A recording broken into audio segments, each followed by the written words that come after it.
Good morning, America. Well, happy July the 4th to those of you who celebrate Independence Day, and of course because of that we're here in America in a USA special live stream flying the real world flight Delta 2423, or should that be 2423 in the US from where are we? We're in San Diego and we're headed to Salt Lake City, two airports I know nothing about.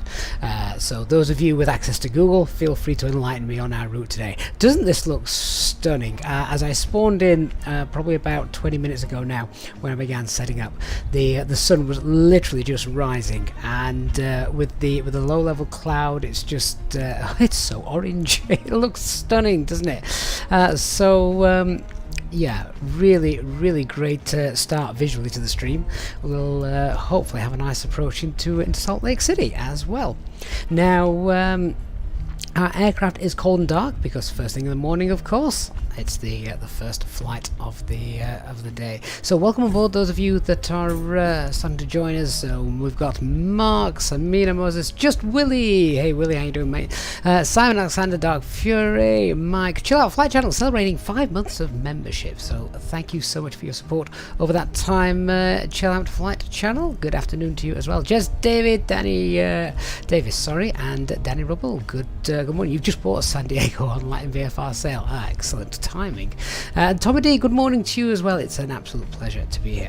James Flyby and Nick Speedbird 464 on Twitch. Welcome to our Twitch viewers as well. Ashley L, Top Gun, and Vihan Dave. Tommy D says when coming into Salt Lake City, there's always some turbulence going on. Well, it's quite early, isn't it? So perhaps, just perhaps, we may be able to get there before all the thermals and turbulence starts, but who knows. Let me pop the operational flight plan into the chat. Just bear with me 1 second because I'm not yet done that. So that should be coming in now. If you're watching on YouTube, we'll pin that message as well so it remains there for the duration. Our flight time today is around about an hour and a half, something like that, so plenty of time to sit back, relax and enjoy, but we should probably go and start getting ourselves set up. I've not had a chance to even look through the flight plan for this, so this is going to be almost a pretty much a full brief. We're not sticking too closely to real ops today. Of course we'll do our best, but obviously I don't actually know how Delta operates. I'm going to guess they're similar to just normal Airbus ways, but we'll obviously be flying it as though we were using EasyJet SOPs, and to that end I will be loading my fuel and cargo in kilograms and tons. Delcano says keep up the great content. Delcano on Twitch, thank you so much. Vihan Dave, you've recently flown this route in real life. Oh well, let's see how this compares. I have no idea what cost index Delta uses in real life, Danny. Sorry, mate. I left that to Simbrief to just throw one out there and see what happens. Let's hop on board, shall we? Yeah, so as I said, we're in a nice cold and dark state, so we'll go and get ourselves sorted. Before we do that, let's see. We're meant to push back in 36 minutes. That'll be interesting to see if we can actually do that. So normally pilot's briefing room we go ahead and get the latest weather and things, so let's just quickly go ahead and do that. So I'm going to update this just in case that has changed at all. It hasn't. So we've got 10 miles visibility, our winds 250 at 6, so we've got light winds for the departure today.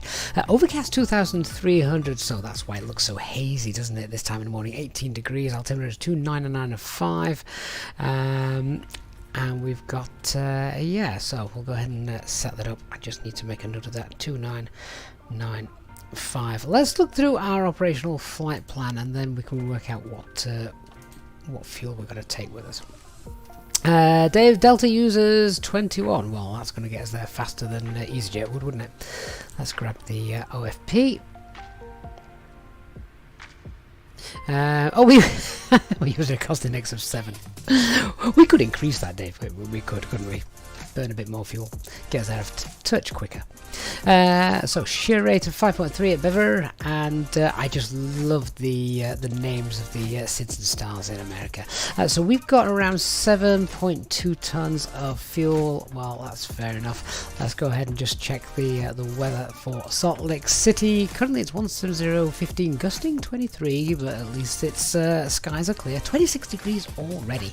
God, it's going to be a warm day. And then having a quick look at the forecast, we've got well, pretty much winds are in the same direction. Visibility is not scheduled to drop below anything that should cause any issues, like 6 statute miles, which is fine. That's plenty of visibility to get in. So other than a bit of wind, there's not really any reason why we shouldn't be able to get in. Let's have a look at the SIGMAT charts as well, see what we've got a little bit later on the route. Nothing, nada. I like that. Look at the terrain beneath us. Awesome. Let's oh, what should we plump for then, fuel wise? A little bit of familiarity with the airport. We've got the APU running, and we're not going to need anti-ice, I don't think, given those conditions. So I'm going to go with 7.5 tons. All right, there's a bit of wind. No, okay. I tell you what, 7.6. We'll load 7.6 tons. Which is an extra of 4-5, about an extra 0.6 tons in total. Alright, we'll get that loaded once we've got our aircraft powered up. Captain Graham, good afternoon to you. Welcome on board. Thank you for subscribing. So at the moment, GPU is obviously connected. We haven't powered the aircraft on just yet. We'll get all the doors sorted. We'll go to our mass and balance page and just tell the guys that oh, why isn't the flight plan being linked? That's interesting. Let's just try again. So let's just try and re-import that. There we go. That's it. 7.6 tons. There we go. Obviously not boarding yet. We're going to get ourselves all set up. Do we have a jetway for this? Well, if we do have a jetway, I get a horrible feeling that default Microsoft Flight Sim Airport is going to dock me on the right hand side. So do you know what? We'll use the stairs. So then, let's have a look at getting our aircraft set up. Check the voltage, 27.6, that's fine.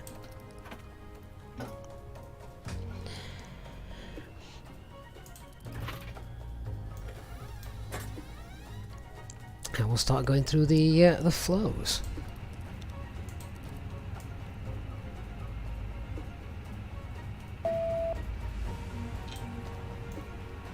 CRV test is done.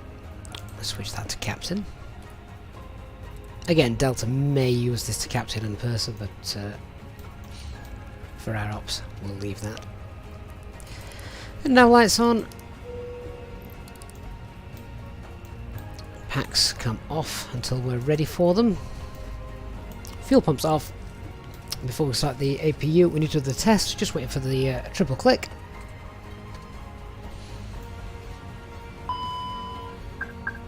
There it is. Okay, so APU test. Engine 1. Engine 2.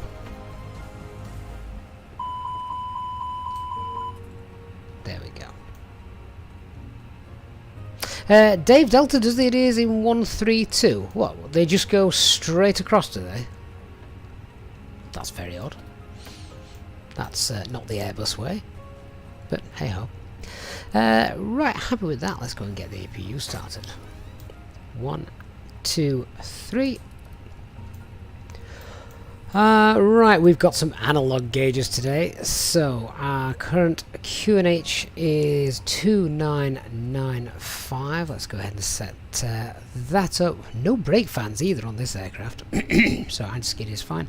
2995. I'm just going to cheat here. That's let's set that, which is 1014. Just wind that up. There we go.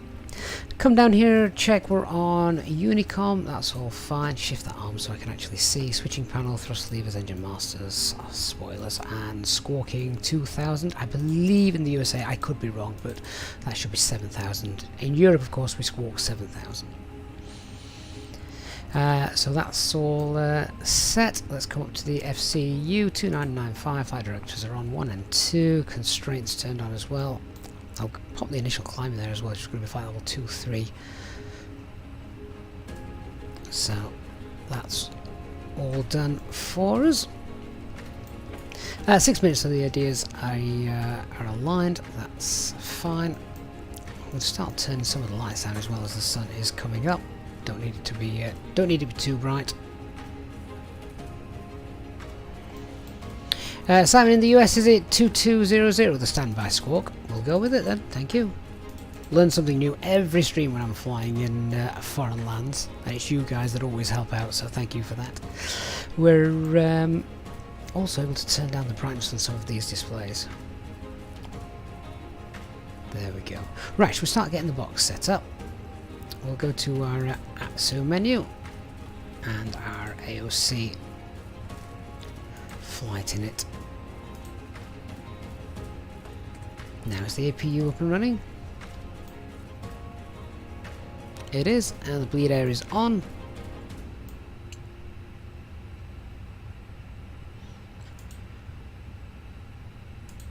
So our IRS obviously is still aligning. We've got aircraft status, check CFM engines, correct AirAx cycle. Let's do our init request. I think we're about ready to start getting the passengers on actually, so let's get the packs on. Simon, you didn't know that yourself, but you were told by a friendly US controller. Well, that's the best way, isn't it? If we can get information from those in the know, definitely worth retaining that information for adding to the realism of these flights. Right, I think we're about ready for boarding. APU's on, APU bleed is on, the packs are on, so cabin crew, we're happy to get going now, so as soon as you're ready, come at the doors and start letting passengers on board.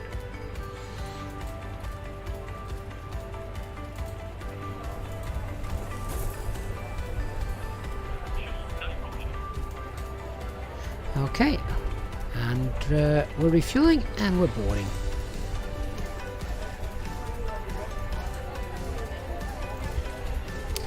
Yes, definitely much rather prefer to use the stairs than have this jetway come over and dissect the aircraft on the right hand side.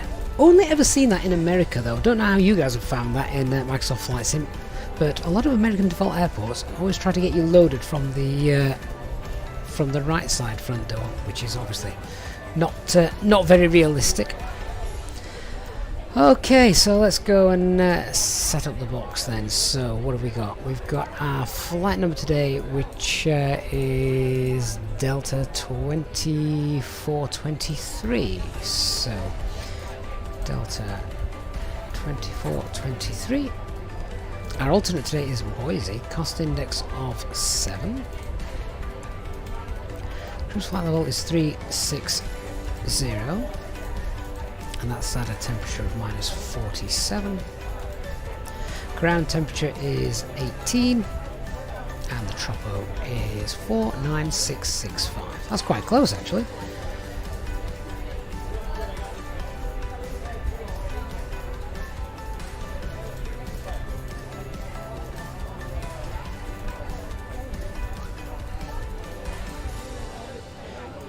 Grab those winds.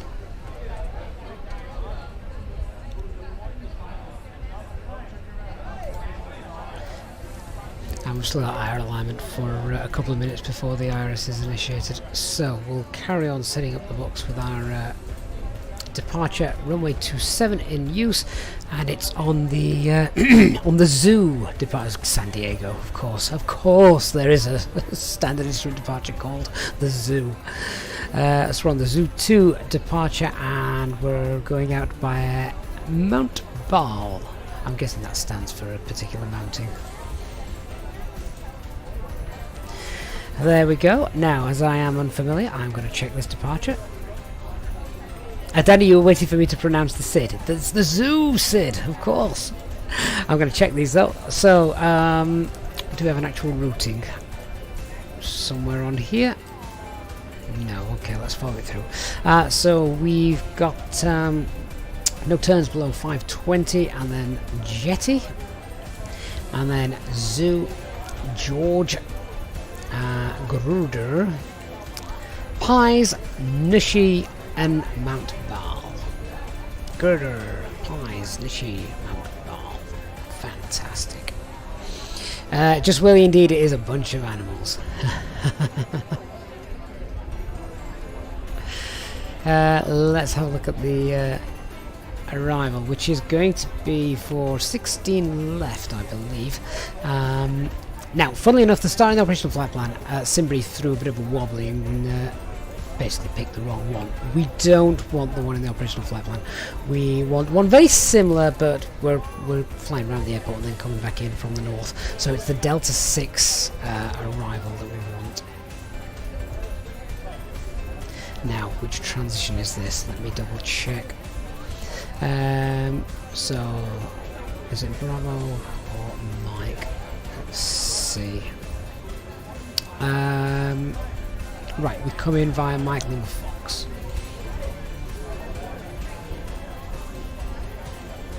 And what veer are we on?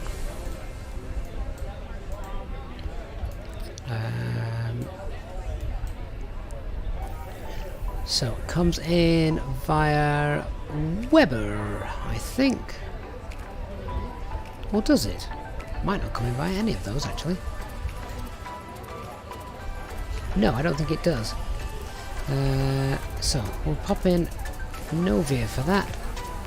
Insert, and let me just follow that through. So what we should see is the arrival from Milford take us up to Roy and then back around for the landing. So let's just see what this looks like. If we scroll through, just pop on the plan page.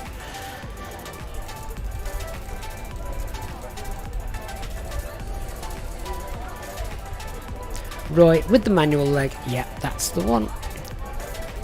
Okay, happy with that. 643, I've got 618, just slightly different stars, so that's all okay. Right, onto the RADNAV page then here for our departure at San Diego. What have we got? Do we have any? Might be better having a look at the localizer page for the arrival. We've got Mission Bay and we've got Poggy. Well, I don't actually think we need to hard tune any of those, to be fair. Just in case something goes wrong, actually, this might be worth it because this is the route that we're actually flying for the departure. So we will hard tune Papa Golf Yankee. Set that in. Turn those on.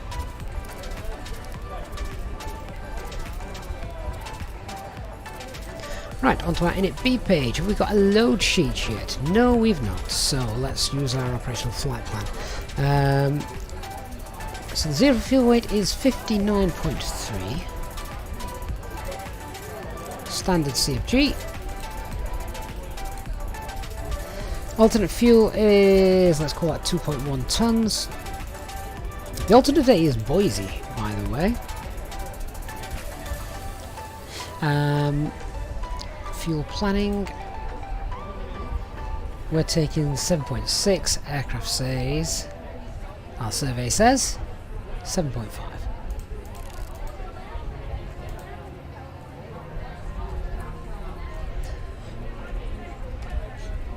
That's fine. I mean, I've also gone a little bit over with the alternates, so not to worry too much about that.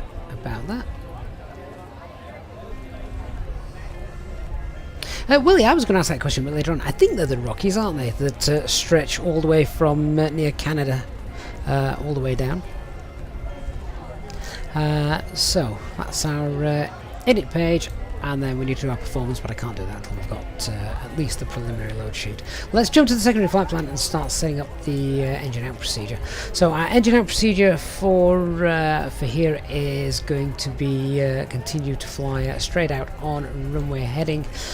So we'll just pop in Kilo Sierra Alpha November. It would be standard because we're going straight out over the Pacific. So 27. Continue the runway track 275. Pop that out 15 miles out. And then from there we're going to make a left turn to Cade. Is it Cade? Yes. My bad writing, I didn't know if it was CCADE or LLADE. And pop that in, enter the hold at Cade, and we've got 085, the inbound track. No, it isn't. 075 is the inbound track, and it is right turns. From there, of course, we'll be able to come back. Our takeoff weight is going to be 66, so we are slightly overweight for a landing, but it wouldn't stop us getting in. We've got to add that back in now.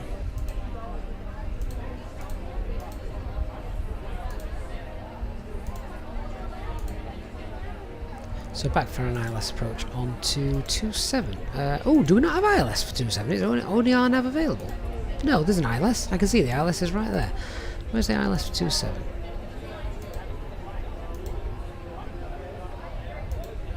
That's interesting. Why is it not in the nav database? Okay, well, in anger, if I had to fly it, I'd hard tune it. Let's just pop runway 27 in. No start, no veer.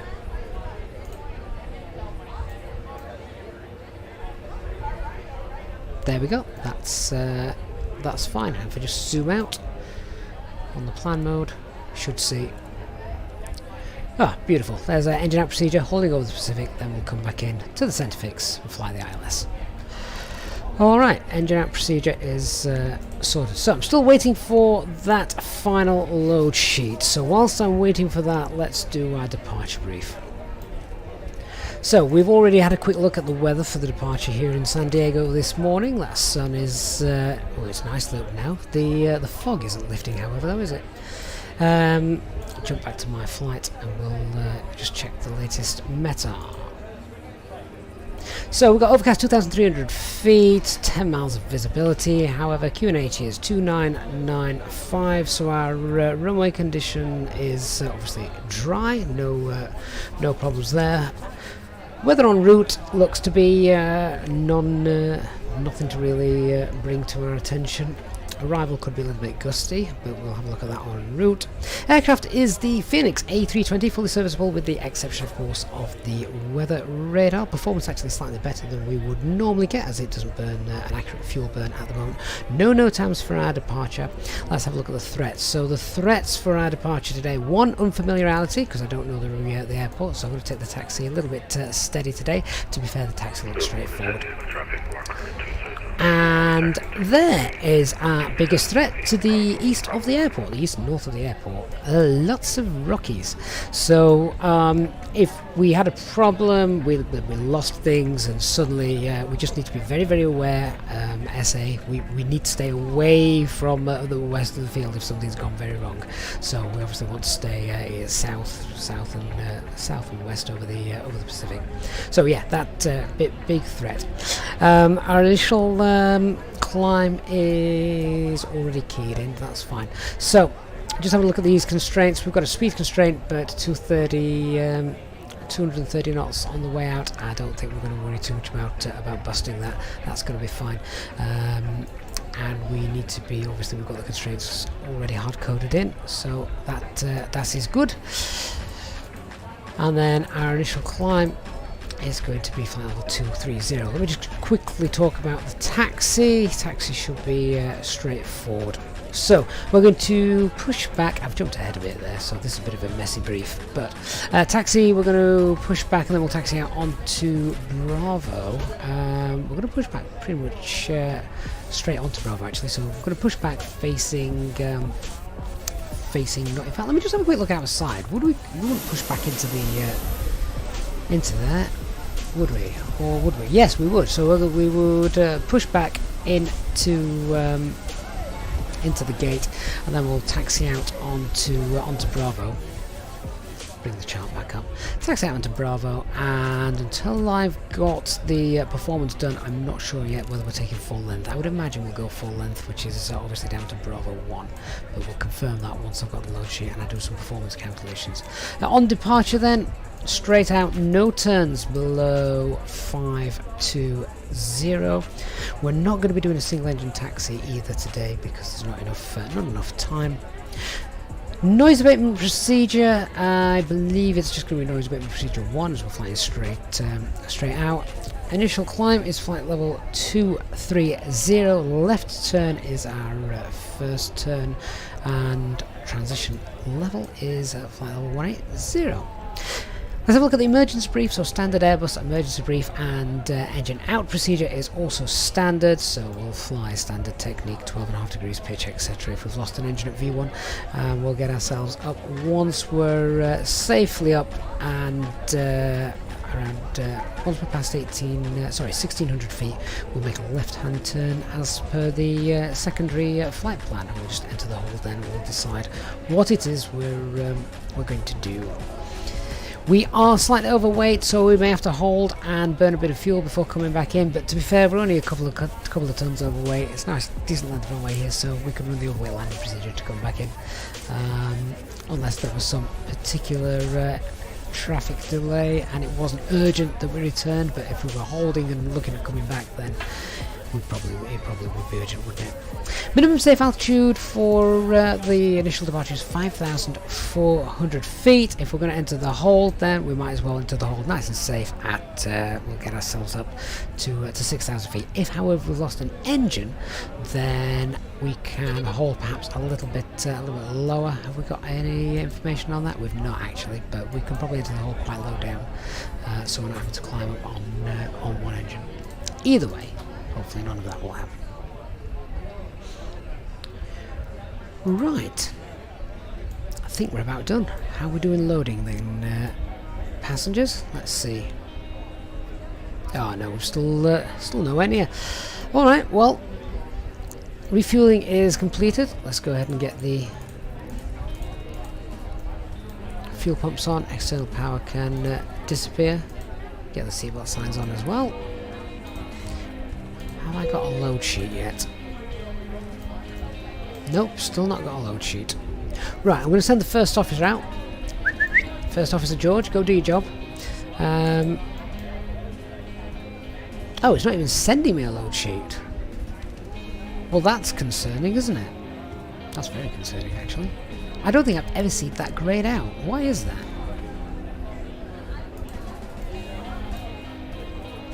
Well, if need be, once we are loaded, I can get the information I need off here. But yeah, that's a bit strange, isn't it?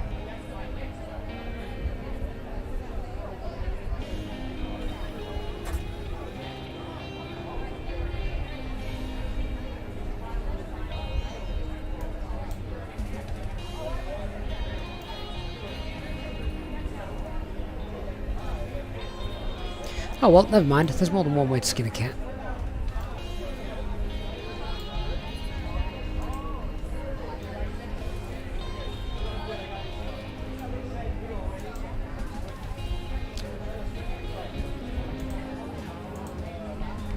Right, we've now got our 3.5 green. Let's check our IRS position. So we're parked at stand number 8. San Diego traffic department 2004 taking off runway 27 via the departure to departure, safer transition VOR.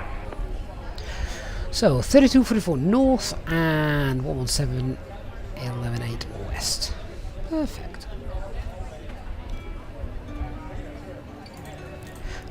Right, well, whilst I'm just waiting, we're going to have to wait till boarding until I can do the performance calculations, which is a bit of a shame. Never mind. Right, let me just come back into the chat. Oh, I see the mods have been kept busy.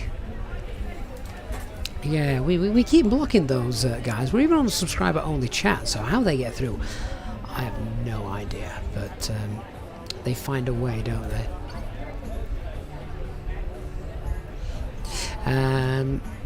Yeah, so 787's in bad. Everyone is seeing those messages, sadly. And Willie and Dark Fury doing a grand job. Big thank you to the mods today.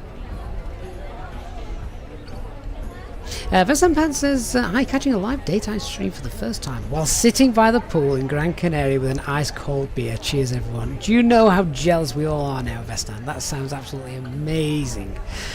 Oh, what I wouldn't give to just be able to sit back, chill, and relax like that. Keep saying we're going to do it, but then we think, well, do we really want to spend thousands and thousands of pounds to get all of our kids out by the pool where we're not going to be able to sit back and relax because our kids don't allow us to? Not yet, anyway.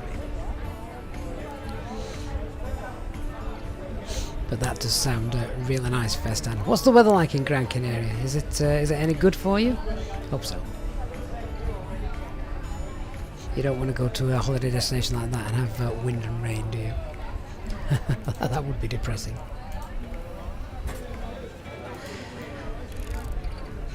I remember years ago, before we had kids, myself and my wife now, we went on a nice cheap holiday to Benidorm, and on the first day it was cold and it rained, and she said she just wanted to come home. Thankfully it wasn't that bad. To be fair, we did go in March time, so it wasn't the height of the Spanish heat.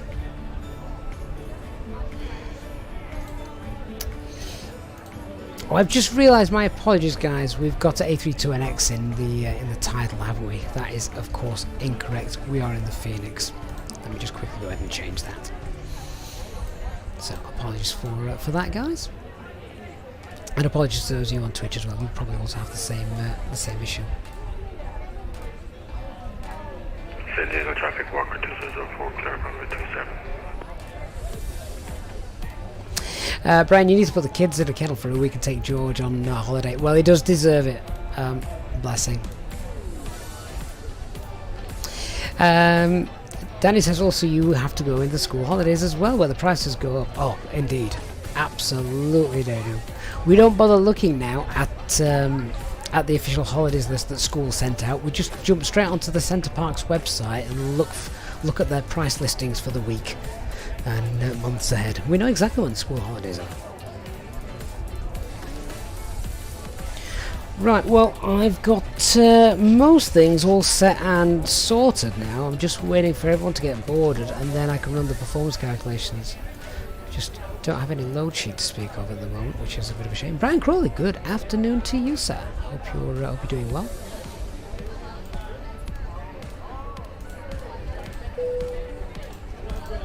Yeah, we're nearly ready to go, so you can go for Takeoff.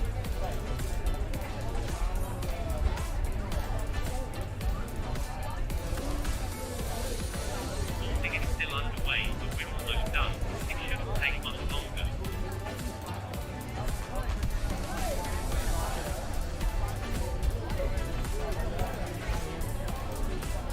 18 degrees outside, so we've just got the cabin pressure is at it's about 24 degrees. Not cabin pressure, cabin temperature is about 24 degrees. That could be perhaps a little too warm for some.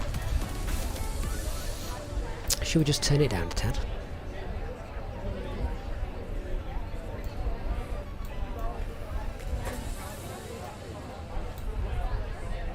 Uh, 787 Simpant says it's quarter midnight for you. Oh, 787. Whereabouts in the world are you?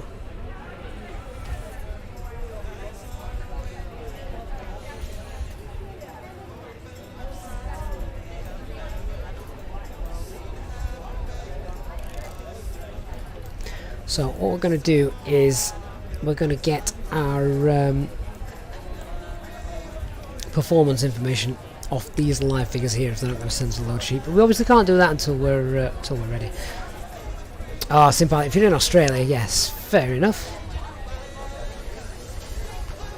Vihan Dave says, not sure about you, but whenever coming into landing Flight Sim 2020, your game crashes. That's got to be the most frustrating thing in the world, particularly if you've done a long, San Diego traffic. a long flight.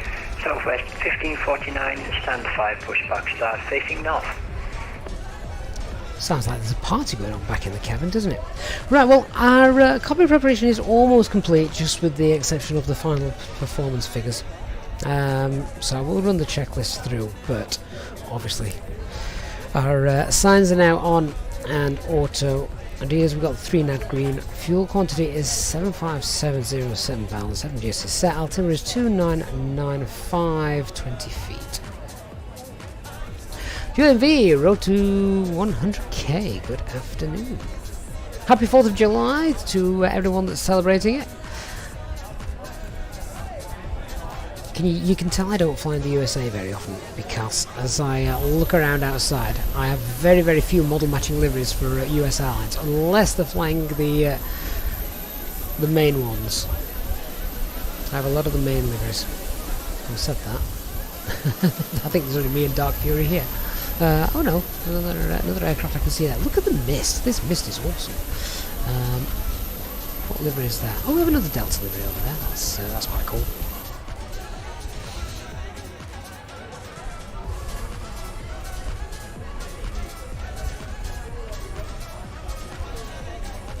Nearly there, guys.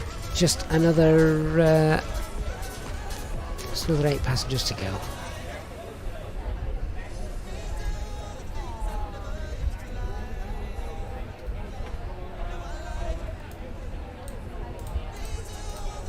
Don't forget, before we push back, make sure you do hit that like button on the live stream. Makes a huge difference and also helps other people to try and find the channel as well, or even find the live stream as we're in today and may get new viewers. And of course, if you are new to the channel, don't forget to hit that subscribe button and turn on the notifications bell. Right, come on, we're nearly there.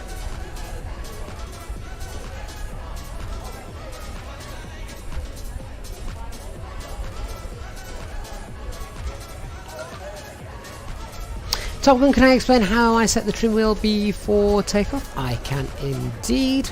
Yep. Well, I'm not going to be able to do it properly today because I don't have a load sheet, but essentially it's this value just here that you'll be using. Boarding is now complete. Thank you very much. Right, let's do our perf data. So let's go back to our init B page.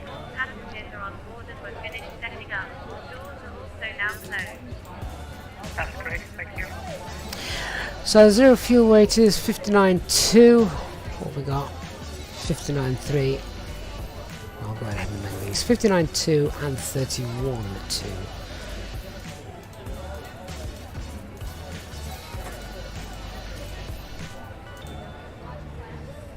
That gives a takeoff weight of 666.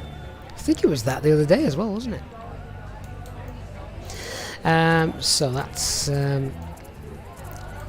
that, and our takeoff weight CFG is 29.3. Just grab that, and then we'll head over to the performance page and fill that out. Defused 22 aircrafts at Gatwick. Yeah, goodbye frame rates. that's going to be interesting. Right, it is obviously dry. We'll go for flaps. Do you know what? I'm going to leave that as optimum. We're not flying EasyJet, are we? So we'll leave that as optimum. We're not going to force toga. Anti-ice will be off. Packs will be off. And our takeoff weight is 666. And that takeoff weight C of G is 29.3.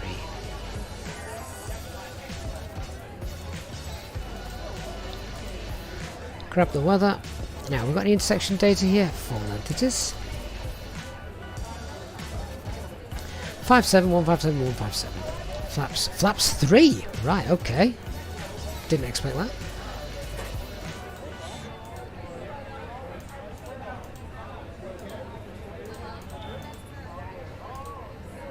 San Diego traffic, Southwest 1549, taxi via Bravo, Bravo 1, holding short 27.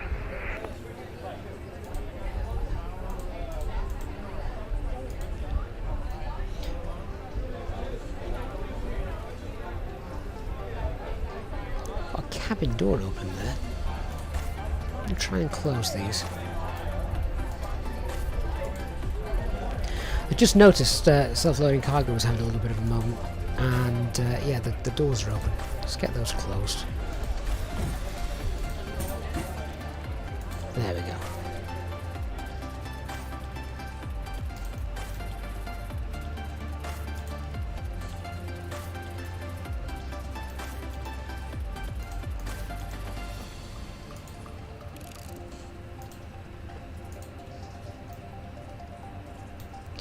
And the flex is 68.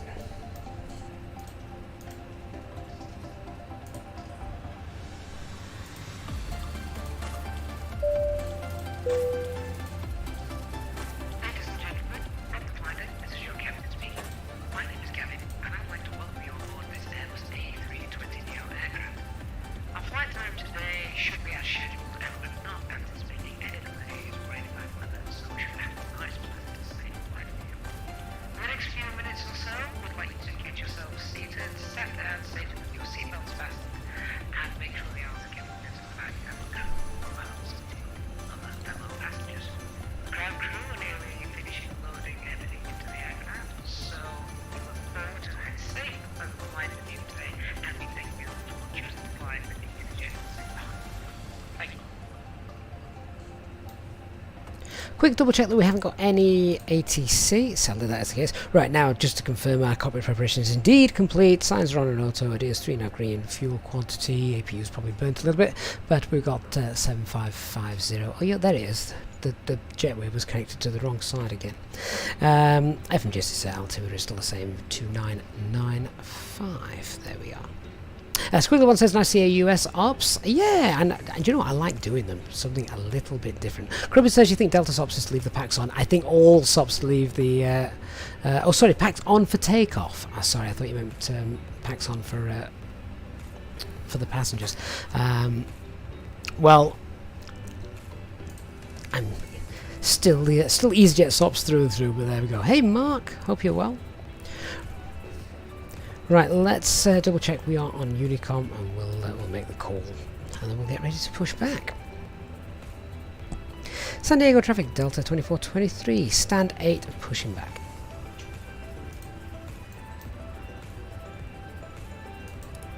Oh, wrong one. Beacon light.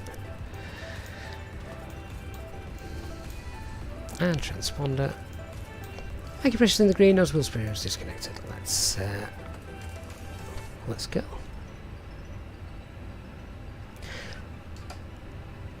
Parking brakes released. And we can start up engine number 1. So engine mode selected to ignition. Starting engine 1.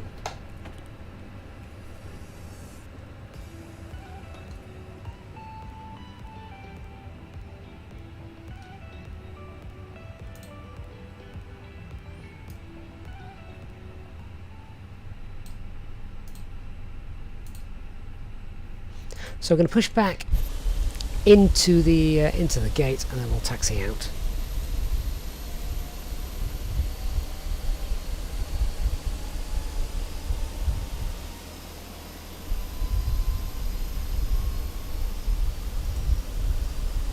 Ladies, gentlemen, and channel members, on behalf of the crew, I ask that you now please direct your attention to the monitors and cabin crew as we review the emergency proceedings. There are 6 emergency exits on this A320 Neo. Please take a minute to locate the one. I think this is the wrong safety briefing. This isn't a Neo. Road to the exit. Should the cabin experience a pressure loss, stay calm and listen for instructions from your cabin crew. Oxygen masks will drop down from above your seat. Place the mask over your mouth and nose like this and pull the strap to tighten it. If you are traveling with children, ensure you put your own mask on first before helping others. In the unlikely event of an emergency landing and evacuation, leave all your carry-on luggage and items behind. Life rafts are located beneath your seat. Emergency lighting in the floor will guide you to your nearest exit. We now ask that all carry-on luggage is stowed away safely during the flight. Whilst we wait for takeoff, please take a moment to Starting engine number 2. the safety card in front of you. Electronic devices must now be switched off or turned to airplane. San Diego, Southwest 1649 on runway 27. Our cabin service will commence once we are in flight. If you are a frequent flyer with us, you can now join the channel as a member and take advantage of the Pushback complete. to make your Parking journey brake set. more enjoyable. Thank you for your attention and we hope you enjoy your flight.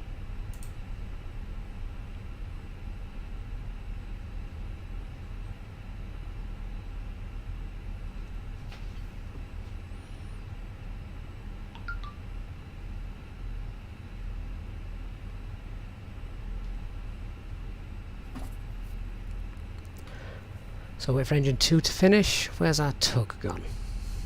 Is he out of the way? Well, I can't see him. That's usually why the... he'll be over here. His first officer's job will be to look down and make sure that they've gone safely. And they've got the all okay and clear from the ground crew. Right, engine number 2 is available. So engine mode selector back to normal. APU bleeds can come off. Anti-ice not required for today. And we've got the spoilers, rudder, flaps 3. And we'll set our trim.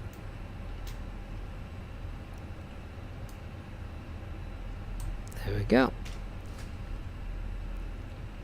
After start checklist, anti-ice is off, ecam status is checked, the pitch trim is 29.3 and rudder trim is 0. Do a quick flight control check then, while stationary. Full left, full right, neutral, full up, full down, neutral, rudder, San Diego full traffic right, southwest full left. 1549, taking off from runway 27 by the Zoo to departure Zoo via Medball to the north. The Zoo 2 departure. San Diego traffic, Delta 2423, taxiing now via Bravo to holding point Bravo 1, runway 27.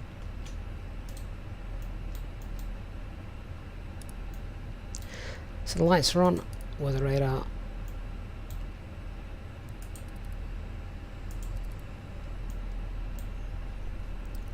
Release parking brakes, off we go.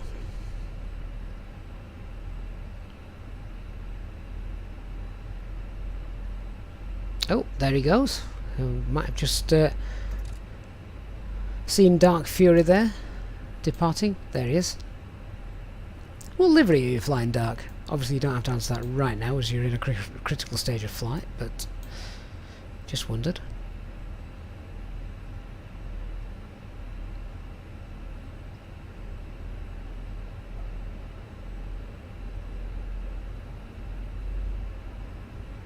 Daddy says, was that a UFO? Well, he is unidentified. Southwest RC, yeah, so Southwest livery I don't have in that because they're limited to the USA, so I'm not likely to see them at any time in Gatwick. Waterpool Dogs, happy 4th of July to you as well. Hey, Wally, I didn't see you sneak into the chat, hello. Right, on to the PEDS checks. So, no change of performance, going to be a flex, and our engine out procedure is a standard 1600 feet left turn to the Cade VOR and waypoint. Sorry, so holding point waypoint. It's not a VOR. Departure is the Zoo 2 departure, and our initial climb is flight level 230. Before takeoff, checklist to the line. Flight controls are checked. We'll just do a quick brake test. So flight controls are fully checked now. Departure brief is confirmed. Flap setting config 3, FMA takeoff data 157 blue, 157 magenta, climb nav blue 152, 12,000 magenta, flex 68. Do you know what? I can't see if that's a 68 or a 66. 68 it was. Transponder is set, eco-memo, takeoff no blue, EFB is stowed.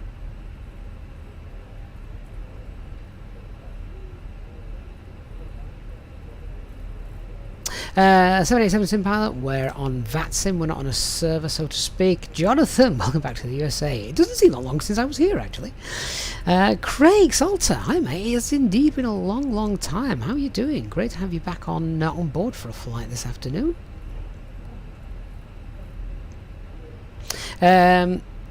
Tommy, you're the Delta plane. You're the Delta plane over here who's doing a bit of spotting. It's just gone behind there.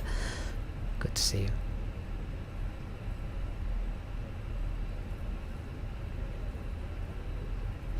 So we're just taxiing out all the way to the end. And then holding at Bravo 1. Which is just there. Jonathan, it is a very hazy morning in San Diego. When we first started, the sun literally had just popped up, so it was very, very orange. It was lovely. Hey Gareth, good to see you. And Craig says, yeah, my sim racing rig took over your time. Needs some more relaxing things now. Oh, flying is far more relaxing than racing. Oh, you know that mist? We've just cleared it. That mist has just gone. How amazing is that? Burnt off by the sun in an instant.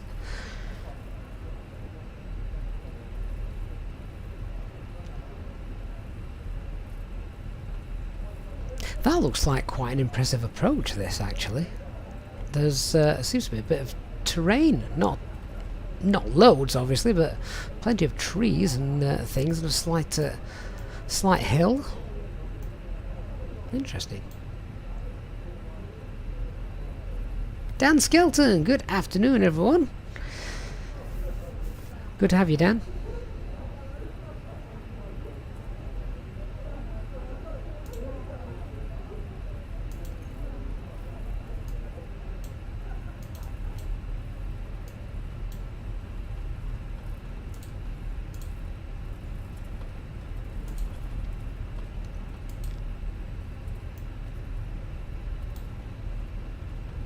Danny says, it is. Have I ever seen the 747 British Airways landing there? No, I haven't.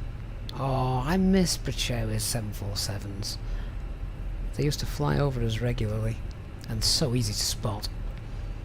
Now occasionally we get the 380, which our British Airways used to use it on the route from Heathrow to, I want to say, San Francisco? Alright, flight time is around an hour and a half.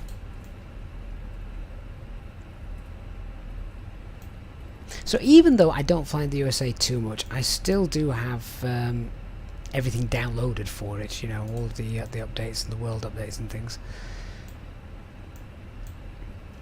Right, so we'll stop there. We'll check the approach path looks clear. What are these things? That's photogrammetry gone wrong, isn't it? But the approach path looks, well, I say it looks clear. We'll just bend down and have a quick look. Yeah, that all looks fine to me. Approach path looks clear then. We've got the wheel temperatures. They're all fine. Right, let's announce that we're entering runway 27. San Diego traffic Delta 2423, lining up runway 27.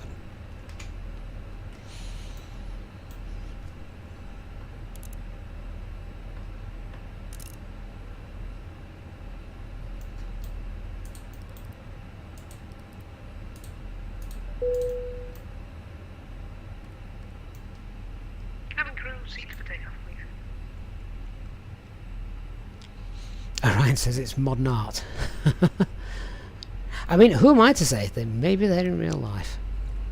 Before takeoff, checklist below the line. Cabin is secured, engine motor selector is normal, TCAS, TARA, packs are off, anti-ice off.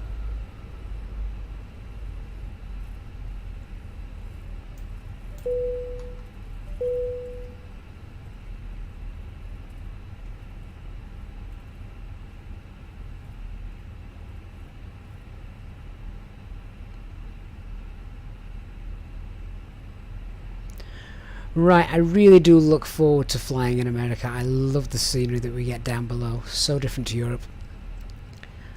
And that's it. We're about ready to go for our July 4th USA special. Thanks for being on board, guys. Time to take off. Start the chrono.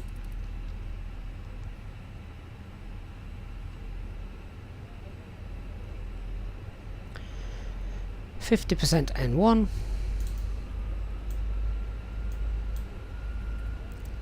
Set takeoff thrust. Man flex, SRS, and runway. That is indeed confirmation that we do have an ILS here.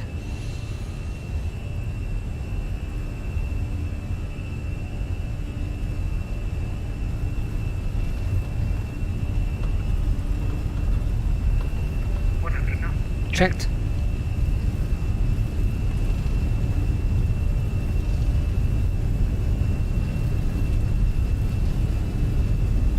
getting concerned.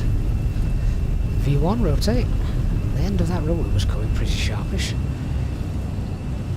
Nav. Right, zero.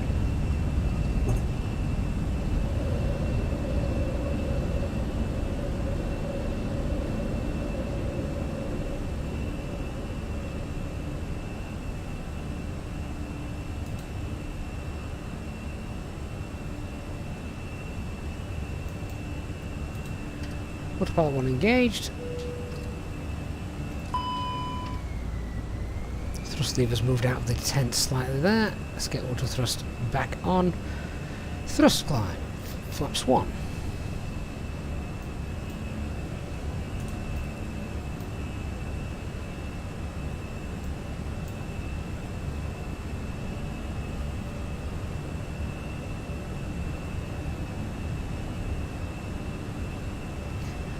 And flap 0.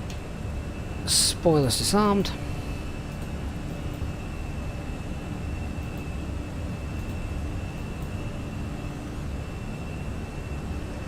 And we're going to hold that speed restriction as well. 230, we're about to pass it, so that's quite nice. We'll probably level off and accelerate away a little bit more in a moment, because that's cleared.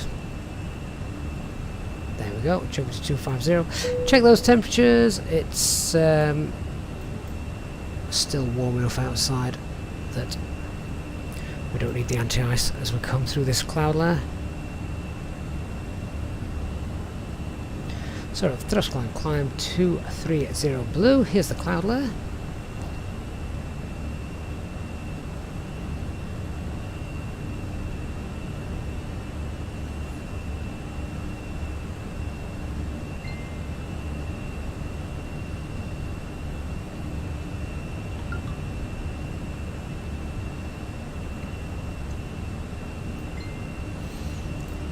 Well, I'm hoping the clouds clear just a little bit, because I kind of want to see the scenery down beneath us. Company messages just come through. Is that my load sheet?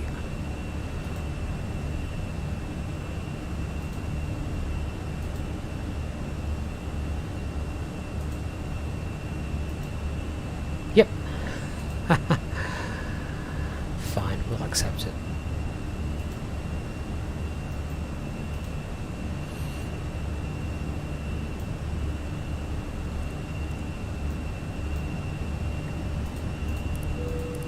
Through that first turn, we'll ding the cabin, and that's it. We're on our way to Salt Lake City, guys.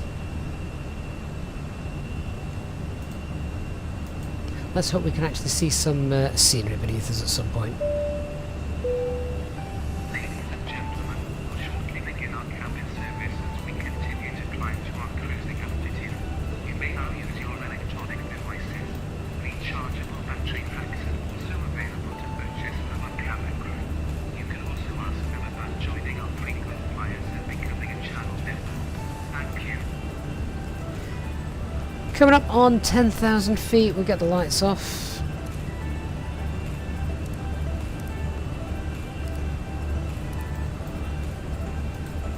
Clear out our radnav.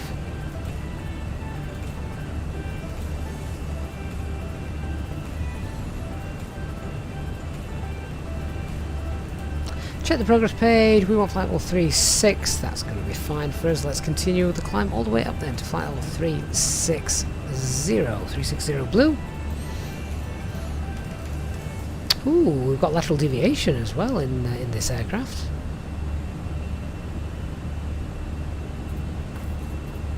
Danny says use the cloud remover like I did on the ground. Right, well, you know that terrain we spoke about? Here it comes. Interestingly enough, it looks beautifully clear over the terrain, so that's going to be nice. Very nice, in fact. Looking forward to that.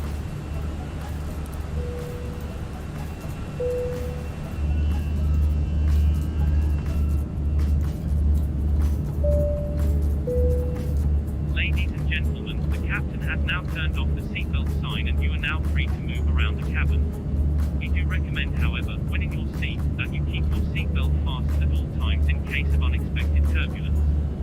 The toilets are now available. Please contact Thank you.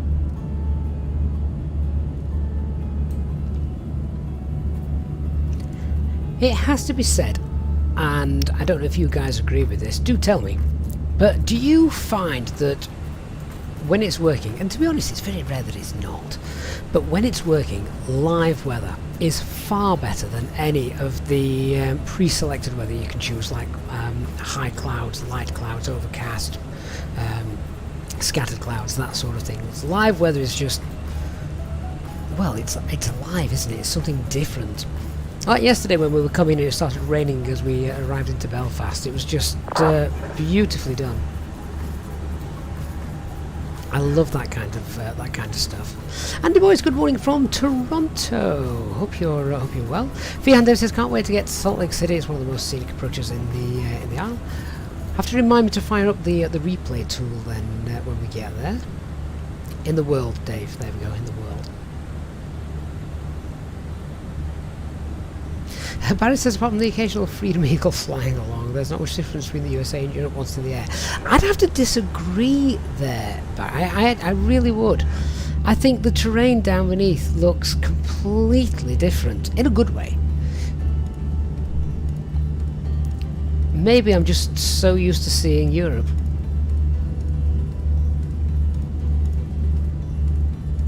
Dennis says, you don't know, to be honest, never choose the weather myself. Guess you sometimes have to tweak some weather settings for video uploads. Oh yeah, definitely. I remember doing, I think it was the base training upload tutorial, the base training tutorial video, and I had it on live weather at the start. Everything was fine, it was great, and it suddenly started raining. Well, that was the minimums were busted. Well, I'm not doing base training in poor visibility and rain, am I? So yes, I did have to tweak them.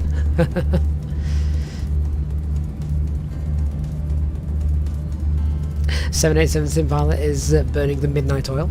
Enrique says, hello from Peru. Wow, well, thank you for coming on board. That's amazing. Glad you could catch the stream live due to the time zones and job. Sometimes you can't watch, and you have to watch them later. Well, Monday afternoons if I can. Do you know what? I don't have a streaming schedule. It's just not possible for me, I'm afraid. But if I had to try and give a rough guide, then it would be something along these sorts of lines. Rob A320, great name, thank you for subscribing. It would be these sorts of lines. So Monday afternoons, if we can, or all of these come with the caveat, if we can. Monday afternoons, these are all local time as well, remember. So around, I don't know, let's call it between 1400 Zulu hours on Mondays. Tuesday evenings, so around 1900 hours Zulu time. Wednesday evenings occasionally as well, same time, 1920 Zulu time. Thursday mornings, which is around 0900 Zulu time, but then also sometimes I can make that a Thursday afternoon as well if I've been busy on the Thursday morning. And then we have the Friday night lives as well. Generally nothing on a Saturday, and if I'm available we've also got Sunday evenings as well. So that is a very rough guide, but remember of course that I'm no pro streamer, so other things do sadly get in the way.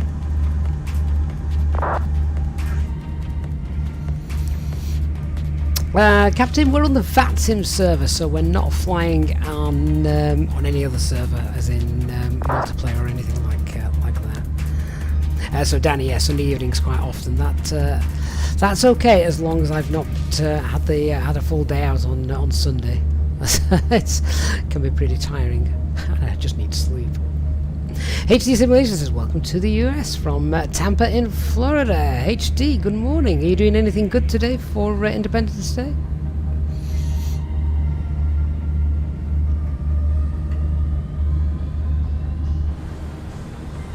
Oh, look at that terrain beneath us. Gab says, why don't I show my face on stream? Well, because the channel's doing alright in terms of its popularity, and I don't want that to change. So it's not until we get about an hour into the flight that the altitude beneath us starts to become a bit of a threat in case of depressurization or anything like that. So even though it's quite high, The terrain beneath us at the moment is where we're currently headed. Terrain beneath us at the moment, we're headed to Pies. Great name. Minimum safe altitude is just below 9,000 feet, so there you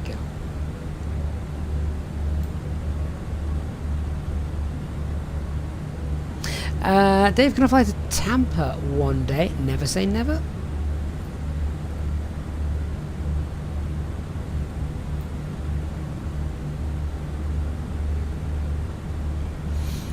/34, thank you for subscribing. 787 pilot, have a good night's rest, sir.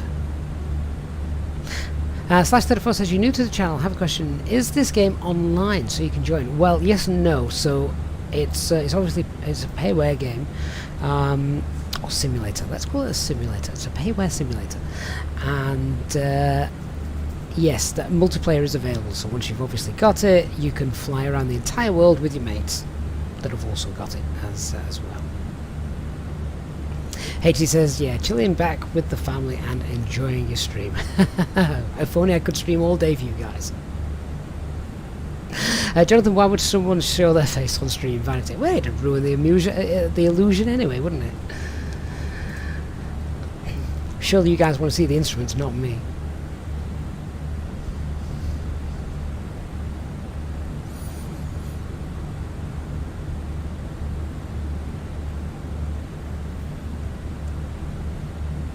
How turbulent do we think it's going to get then over the hills? Did we decide if these were the Rockies or if they were something else entirely?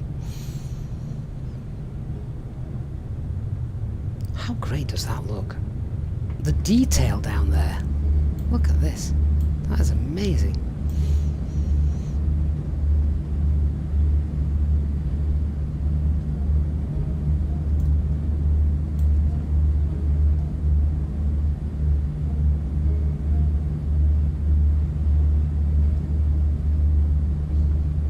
/34. Also, if you're talking about is this particular flight a multiplayer flight? No. Well, yes and no. If you're on the Vatsim network, that is the network I'm flying on. So any other aircraft that you see will be also on the Vatsim network.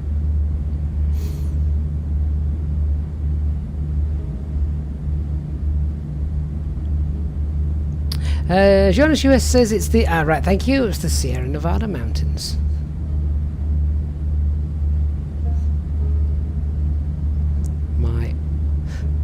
Geographical knowledge of the USA is pretty poor, but just look at that.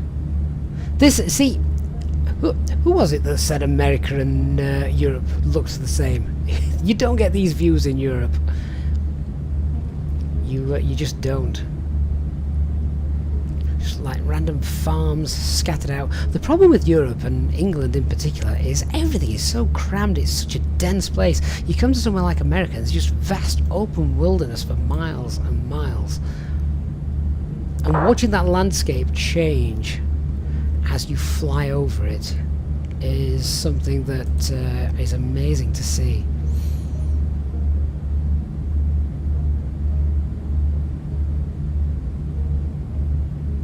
Tolkien says you've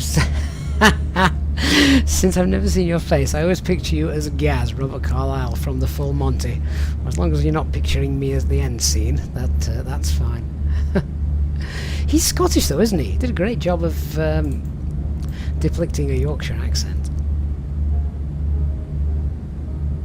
Andrew says Bing maps are significantly more detailed in the US. Well, for obvious reason, yes.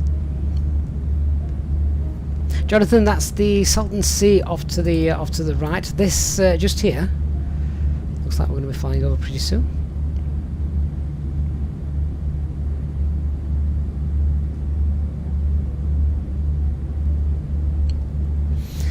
And this is what I mean by live weather. So we obviously saw the weather that we took off from. We've now got this area of clear sky, just with a few clouds bubbling up there over the lake. You're not going to get that with any kind of preset. And look at the mist as well in the valley over there. It's amazing to see.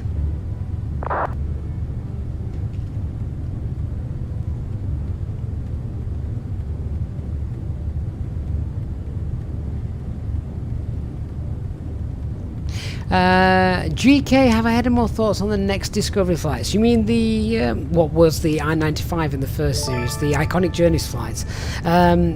Yes, I have. I'm not going to give anything away, but I know what we'll be doing. And I hope everyone approves. I hope we get loads of people flying with us as well. Nuxana! Good afternoon, sir. Welcome to the chat. I've not seen you in there before, but what an entrance.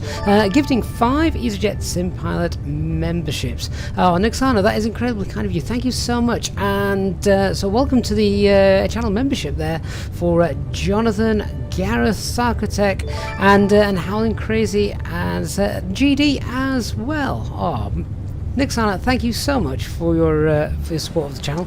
Great to have you on board as well for our special July 4th flight as well.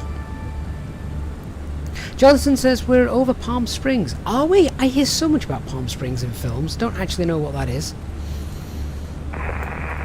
Water.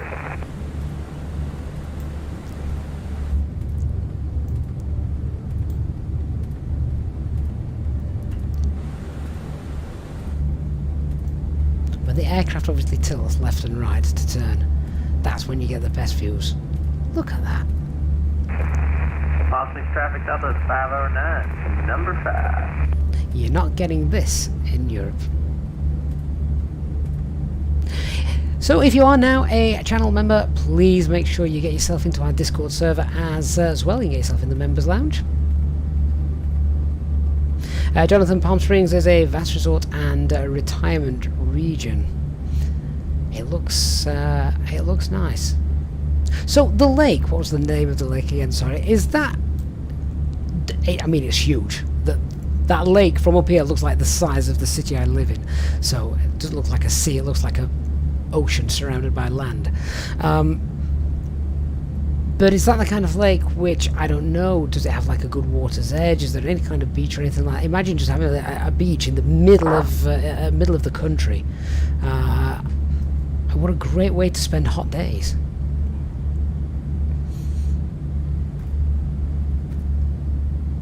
Lots of golf courses. Salton Sea, thank you, Jonathan. Tolkien says it's hotter than hell.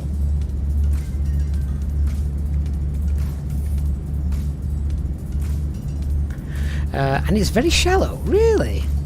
Okay, so in the hot weather, I'm presuming that obviously dries up a little bit then, yeah?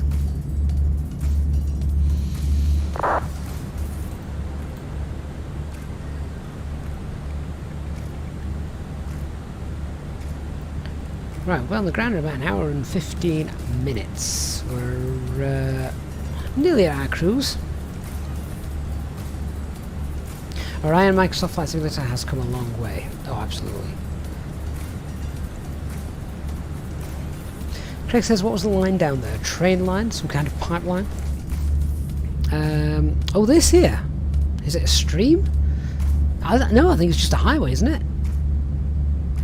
What an interesting road to drive. Wickstrom 777! Hey, mate! Not seen you for a while. It's also used as freshwater reserve for Southwest USA. Sometimes it runs virtually dry. I can imagine so, given the heat that you get around here.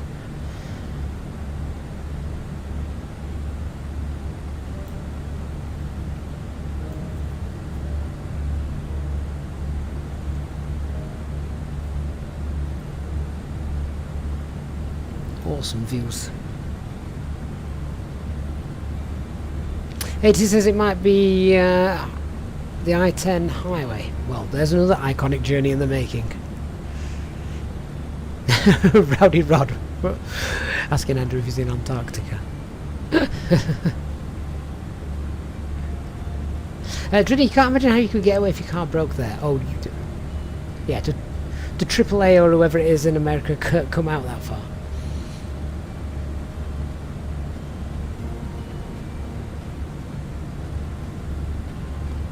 /34, so the Phoenix is the name of the aircraft mod, the Phoenix A320, just bear with me a minute, we're at Mac Alt Star. Yeah, so the Phoenix is the A320, that's the aircraft, and Vatsim is the virtual air traffic network which we're currently linked to and flying on, Alt Cruise, which links pilots and virtual air traffic controllers all over the globe in different simulators as well. So any other traffic you see in the sim, planes or voices, are actual real other controllers and humans, etc. So it's good. Adds to the realism. All right, so we'll do a fuel check then as we're coming up here on Cadiz. Let's see what we've got. Ooh, that's not right. I didn't mean to go launch that app. Hang on a second. Might as well import the route whilst we're here.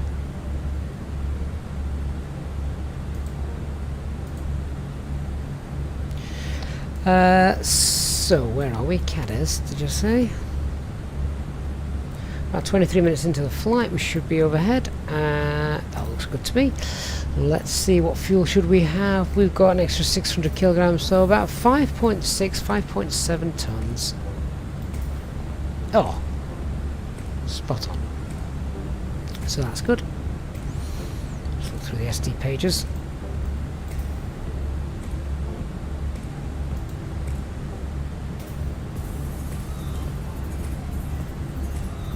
Now this, I'm just going to flag this up here. So we've obviously got landing elevation set to auto. Look at that landing elevation. I don't know if I've ever landed anywhere as high as this before.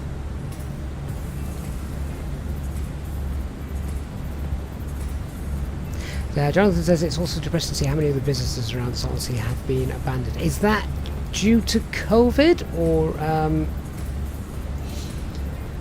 are there other reasons for that, sadly? Wow. It's like flying over Mars.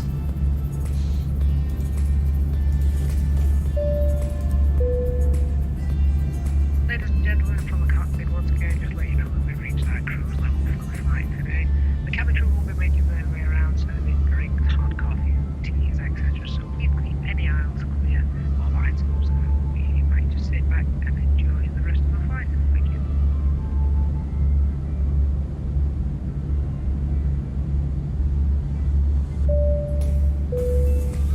Ladies and gentlemen, our cabin crew will be around shortly to commence our hot meal and snack service.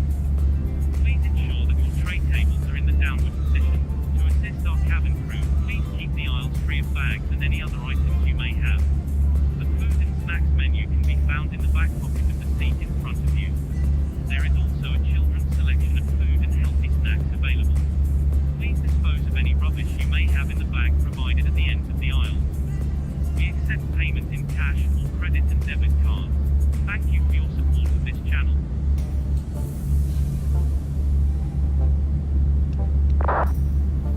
What amazes me as well, just looking down, is like this. What are these little outposts? Literally in the middle of nowhere.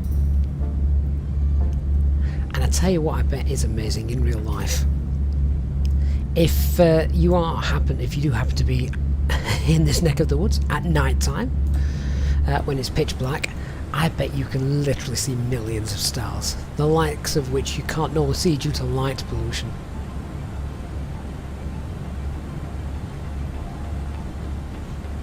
New Boy says aliens. /34, there's only one version of Microsoft Flight Simulator currently out at the moment. They're all old ones, but you don't want those. So yeah, if you either buy it from Steam or the Microsoft App Store, it's just Microsoft Flight Simulator. And then to get on the Vatsim network, you have to go through a couple of exams and things, so you are a proficient pilot, so to speak. Wix from Area 51. Is that in the sim? By default, I don't mean with an add-on, I mean by default. Dreaming the Sky would indeed look amazing. Sim with Elliot, hello, hope you're well.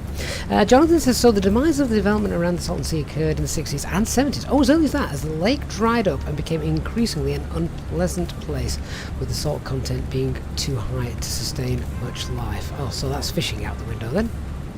Oh, and a massive die-off of the fish occurred. Oh no.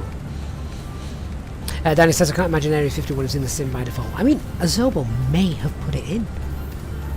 You'd have to go and find it.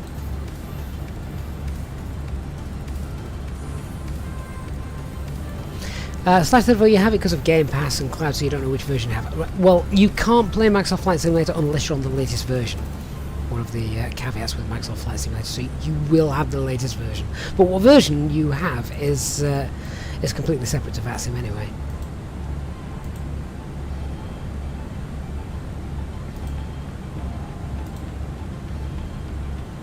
Delta Ops. Were we late? We were late? Well, we didn't get the... Oh, well, if I was late, it was your fault because I didn't get the dispatch sheet.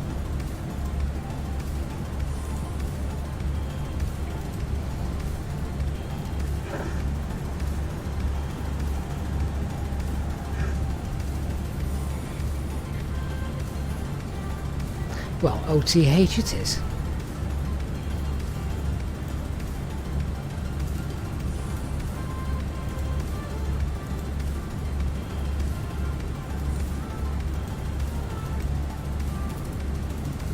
Oh, that's not the right page.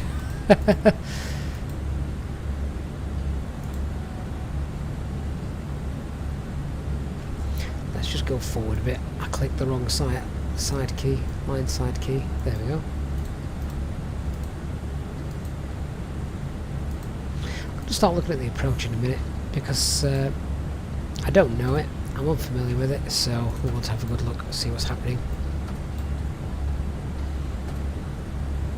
Trinity, is it true that Pilot Edge is more professional? Well, Trinity Pilot Edge is a paid-for service, so yes, the air traffic controllers on there are actually getting paid. So I think a few of them might be real-world ones as well. And Nixana, we are on World Update number 10. Yes, that is the latest one. Newborn Area 51 was in older Microsoft Flight Simulators. You got buzzed by a UFO when flying in, did you? I don't think I ever tried that.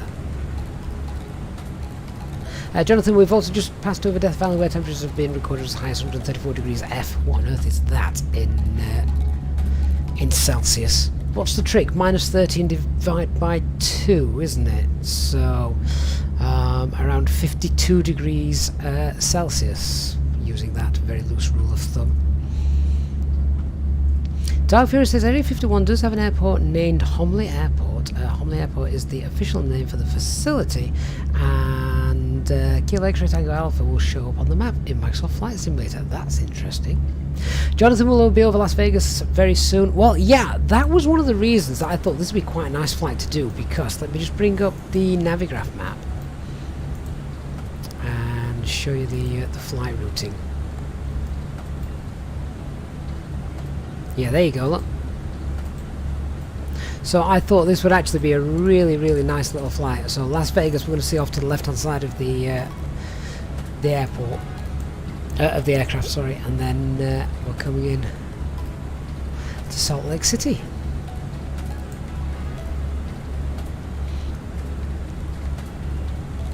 So I think that's quite neat.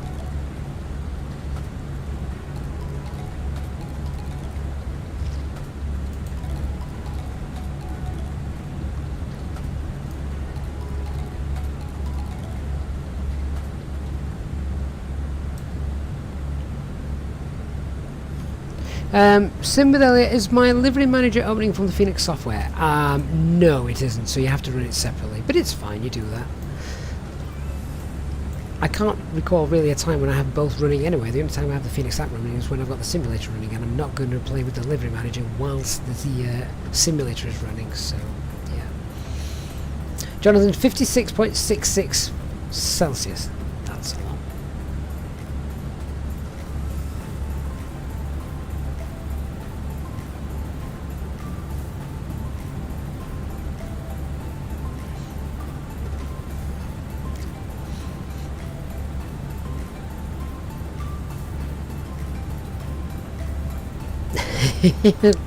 Bants between Dark Fury and Christian. The first time I heard that joke, Christian, I think I was watching E.T.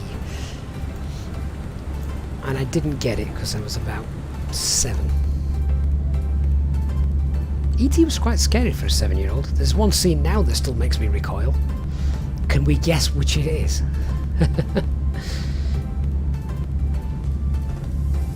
Top Gun says he's blocked naked HD, but he's still popping up. Could have perhaps used a better turn of phrase there, Top Gun.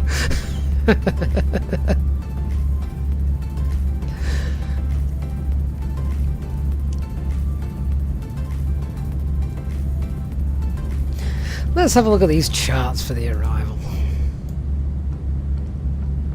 I'll put the chart over there so at least we can see a little bit of the outside world. Okay. So we've got So we're coming in via Milford, and we can expect 17,000, 14,000. Oh, this is one of the things I actually do like about American Stars. It is literally descend via the star. So there's no there's no ambiguity. You know exactly what you're doing. You can plan it quite early in advance. We are descending via the star. Basically, we're going to be at Magny at 11,000 feet, which is pretty much almost a beam the airport. From there, we can continue our way down to Roy, and then from Roy, as we come in, then we're coming in at Iran, which will be at 11,000 feet. Oh, that's quite interesting then. So we're going to be 11,000 feet for this entire sector. Well, bang goes the CDA. So 11,000 feet, and then from there on in, we can either fly, we can get ourselves down. We can either get ourselves down safely to the, can we get ourselves down safely using the stepped procedure, or can we just CDA our way down till we intercept the glide? Looking at the terrain beneath us, I think we are, as long as we're on the localizer, we're safe to get ourselves down. But step down approaches are far more common in the USA as well. Christian, the flying bicycle scene. No, that's the bit that gives you the hairs on the neck, with the amazing music by John Williams in the background.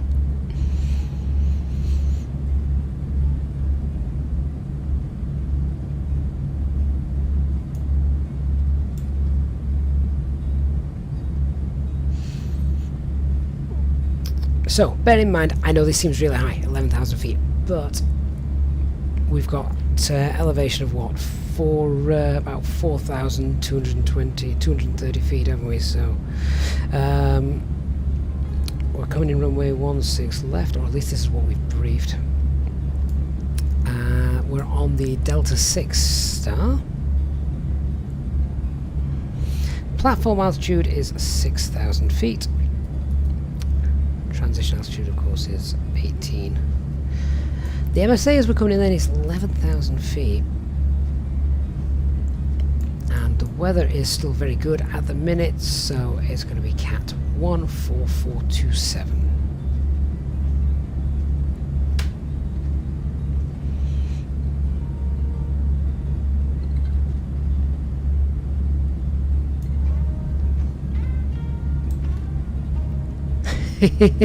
These were nav point names. Christian, this is another thing I love about America. I mean, at least you can pronounce these ones. European ones are awful most of the time. Yippee, it's hot. Bring the lagoon to me now.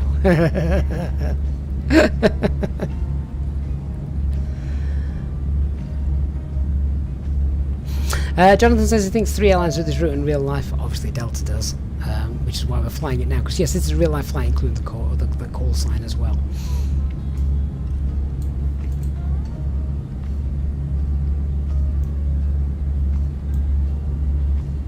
Amazing stuff. What do we reckon this is then, down here? Some sort of solar farm? I mean, it's such a random place for any sort of building. I mean, this is what gets me about America. It's just the size of it. I mean, the length of this road, that's like the M1 in its entirety.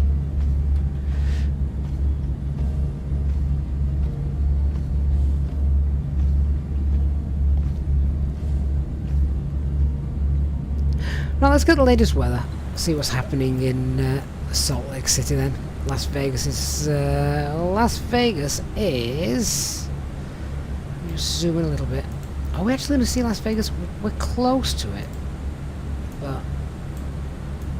I'm not sure we're actually going to see it. Oh, hang on. There. Let's have a quick look and a quick zoom. So I think there we've got Las Vegas down here.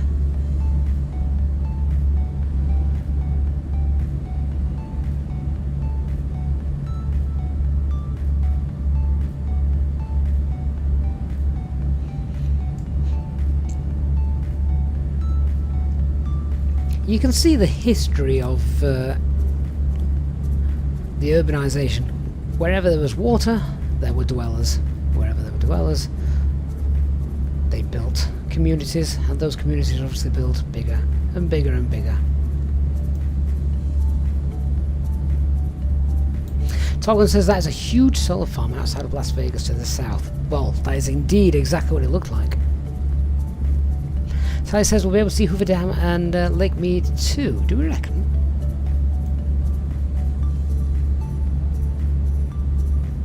Let's have a quick look outside.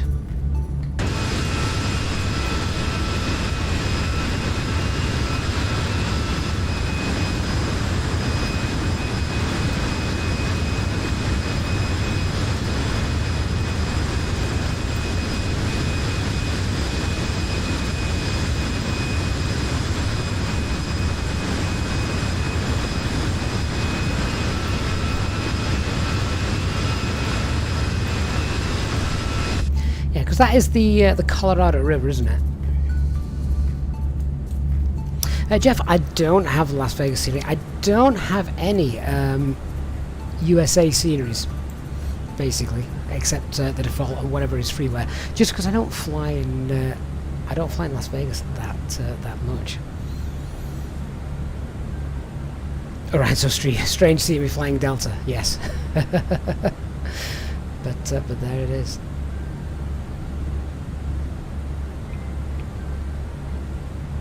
Right, anyway, the weather for our arrival. Let's have a look.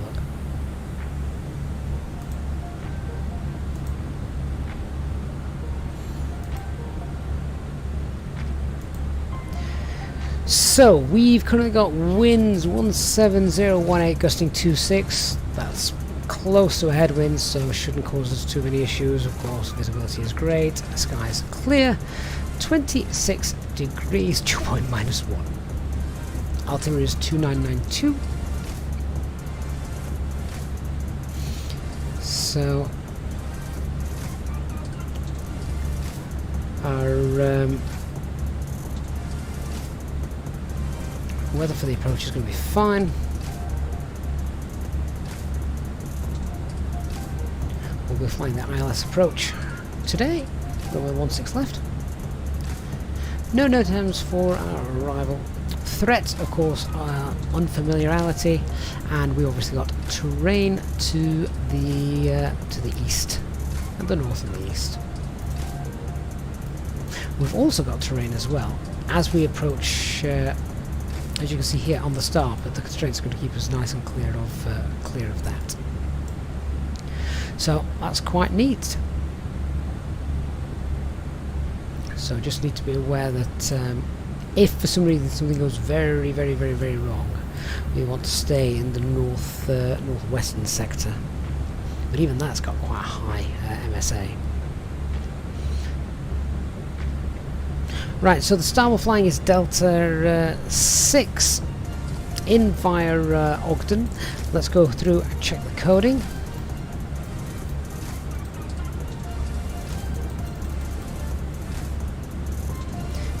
Which begins at Milford Delta. We've then got Jammin, Draper, Spike, Hurry, Hit, Magni. All those constraints look absolutely fine. And then to Roy, interestingly enough, let's check these constraints just here, because these don't match up. So at Iran,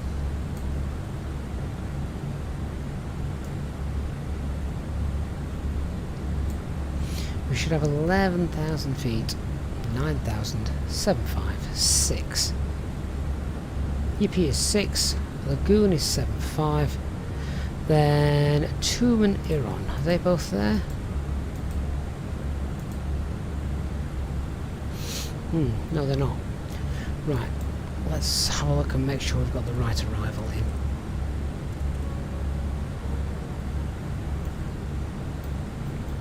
And we can do this by having a little play.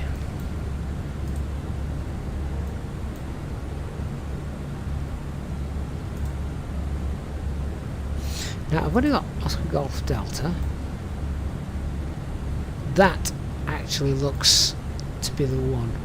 Oscar Golf Delta. Is that in on any of the charts anywhere? It's Ogden, isn't it?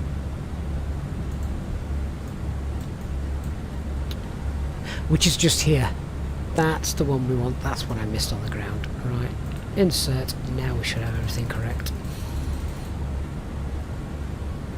There it is. That's got the correct constraints in. Lovely. That's all set. Right. RadNav page. Well, we're going to put in Oscar Golf Delta, and we've also got Tango Charlie Hotel. Let's throw those in.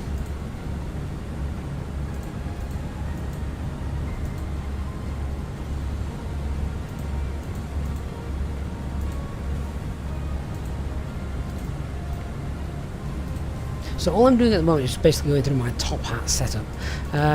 Progress. Let's add in the waypoint. So it's going to be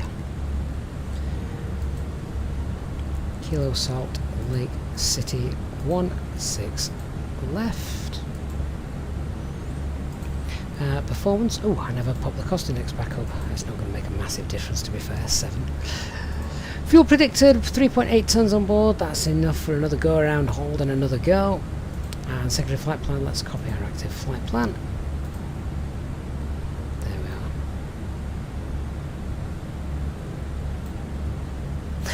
we are. Runway 320. That's a good question. What's the difference between why we push the chrono button for the on-route flight time, have it on the navigation display, and not the one next to the center pedestal?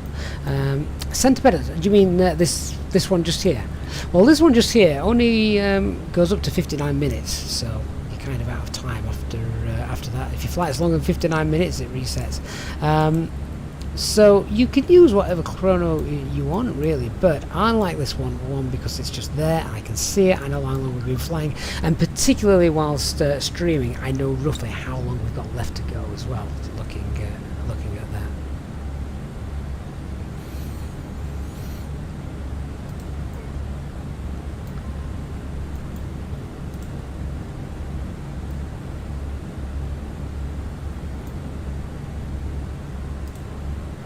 So the way we're going to fly the approach, now we've got that set up. We've got the start and the runway in. We'll configure as follows. We'll make sure that we're green dot for Roy, and then flaps 1 as we leave Ogden. From Ogden we'll get ourselves down. If we need to throw an extra drag, we'll get gear down to flaps 2. There's a chance we could end up find ourselves high on the localizer, so flaps 2 is probably really going to help us. We'll play that a little bit by ear. Obviously, if we need to do the capture from above, then it's going to be flaps 2, 180 knots. Wind the VS down to about 2,000 feet, and see if we can catch up with the glide. But it's a normal 3-degree glide, so we should be okay. ILS approach with a platform altitude of 6,000 feet. No minimum speeds on our approach. We'll go auto brake low for this one, and once we've landed, where are we going? So we'll look to vacate left onto Hotel 7. If any later, it'll be Hotel 5, Hotel 4, and then free taxi. We'll taxi to the gate Golf or gate Foxtrot. Let's have a quick look at the go around.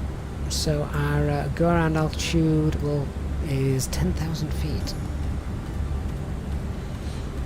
Quite high, but makes sense, of course. So on the go around, we climbed to 4,800 feet. Then climbed, that's interesting, climbed to 4,800, then climbed to 10,000, inbound on the FFU VOR. So, pretty much straight out to FFU and hold.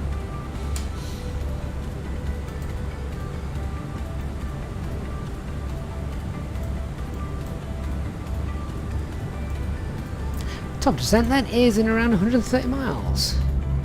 We can just enjoy the view. Look at that, what's that?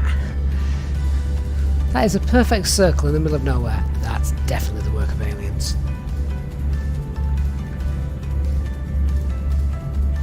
Honestly, don't know which side of the cabin you want to look at, because it all looks amazing.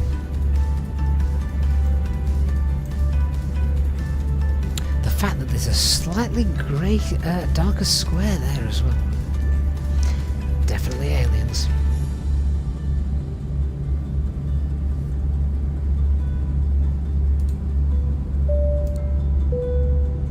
Ladies and gentlemen, we are about to commence our service of hot drinks and alcoholic beverages. Please assist us by ensuring your tray tables are down and that the aisles are kept clear of bags. Our drinks menu can be found in the pocket in front of you. We serve a variety of local and international coffee, tea, beers, wines, and spirits.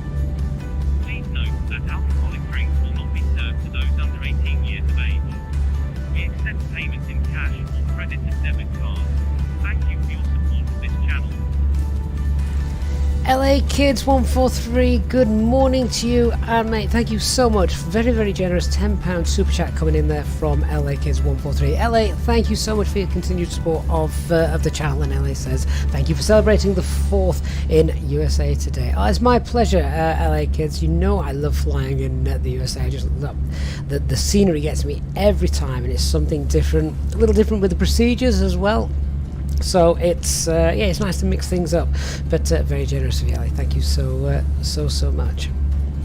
That little circle there did look like something for the town, didn't it? And then it just says that view with the circle was near Littlefield, Arizona, and the Beaver Dam Wash. I mean, the Iconic Journeys series where we did the I-95, we could just do years flying around the USA, couldn't we? We're not going to, because the last one was in the USA. That's the only thing I will say about the next series, which will be upcoming shortly on Sunday nights, and that is it will not be in the USA for this one.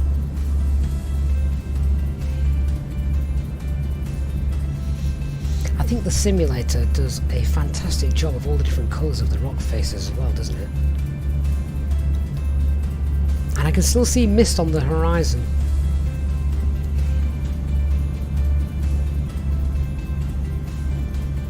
Jonathan, Las Vegas was indeed a tad too distant for the structures to load in and be seen clearly, but you could tell it was there, that's the main thing. Dark Fury, the Toad A1. Oh, how boring. There's a little chef. There's another little chef. They've all closed down now.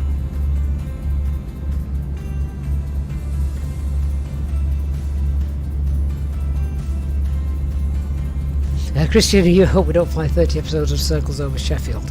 That would be more exciting than the A1, let me tell you. I could take you to all the spots that the film Monty was filmed.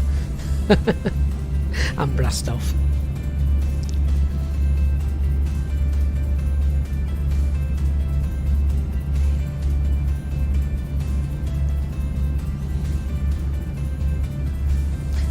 Oh, look, it's starting to get a bit greener now, isn't it?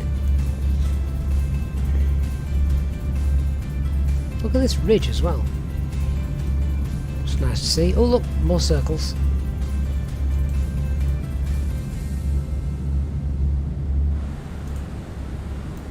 Lots more circles. Boy oh boy, look at that. Genuine question now, are there any farmers or agricultural specialists here? Why circles? Surely it has to be better to have fields in a nice square pattern to drive. Do you not get dizzy going round and round and round and round? What's the deal with crop circles?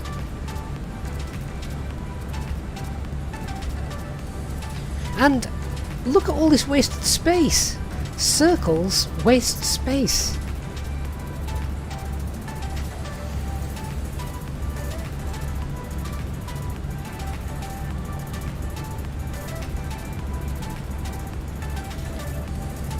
Oh, so it's the irrigation. Oh, I see. So obviously it can, yeah, from the centre outwards it irrigates round in circles. Gotcha. Well, do you know what? As I'm clearly not a farmer or agricultural specialist of any kind. It's nice to learn something new. But I always presumed that they dug down irrigation tracks, which again would be in straight lines and not in big whopping circles. So the irrigation tracks down the side would be obviously in straight lines, and that would feed the fields. But there you go. In fact, I still believe that it's just aliens. It's all aliens. Jeff L, I'm with you.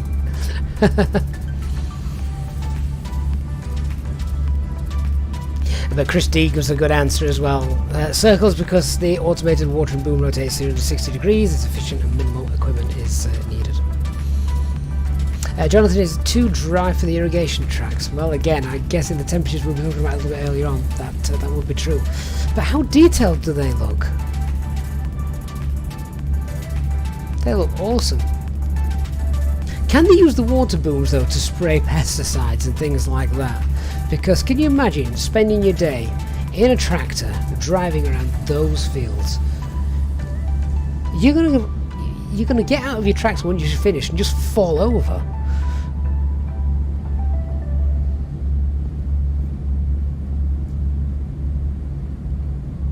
Dark Fury says it's lazy people farming. Got it. Christian would have seen those on the flight to where was that? Edmonton, wasn't it? Yes. To be fair, we probably did. I just never picked up on it. Some of the fields look like Pac-Man. Yeah, if they were growing rapeseed, they were bright yellow. Oh, you could do that as a farmer, couldn't you? You could do that. You could plant your seeds, chop it out so that from the air you had a field of rapeseed and an eye and an open mouth.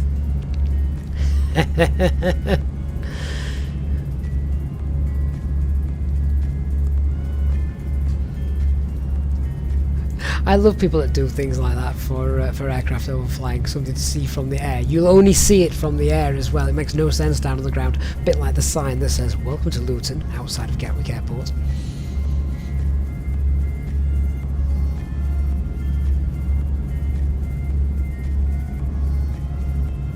Tally says there are other types of equipment that are designed for square or rectangular fields. Well, it's good to know that that is available as well. Christian says, imagine they look massive from Flight Level 370. They are enormous for a street level. Oh yeah, absolutely. Welcome to Cleveland. Is that where we are, Talia? I'll take your word for it. Take your word for that. How long before we're coming in? Right, let's go and get the perf page all set up. So we've got 170 at 18 for the winds.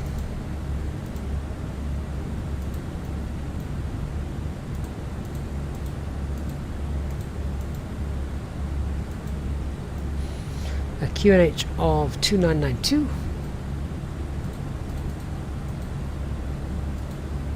Temperature is 26 degrees. Transition altitude is 180 and a barrel of 4427.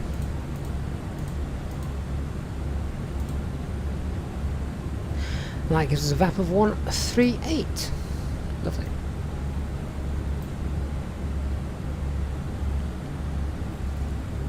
So that top of descent then is in around 70 miles time.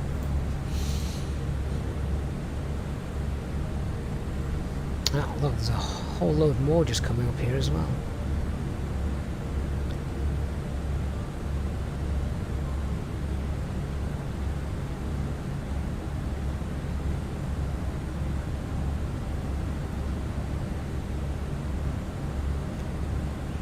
I've been quite impressed that we didn't get anywhere near as much turbulence as what we get when flying over the Alps in Microsoft Flight Simulator. This seemed a lot better, a lot more realistic.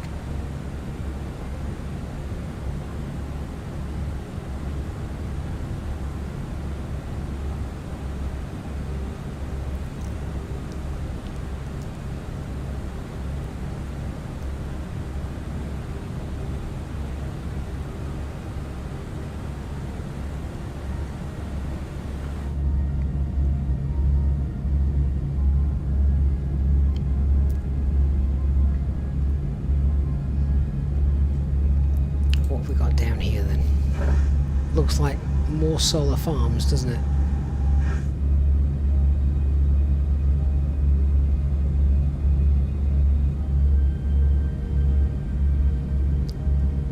Although maybe not. If they are, they don't look like very large solar patches, do they? No, they must be maybe just the houses for the farmers.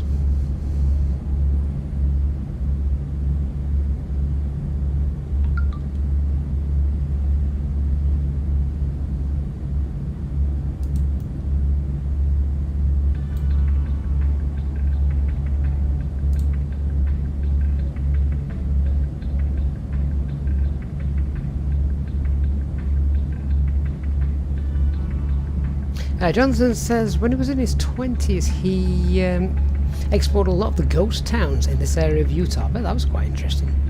Talia, the Welcome to Cleveland sign isn't in there. Not sure if there's an add-on for it.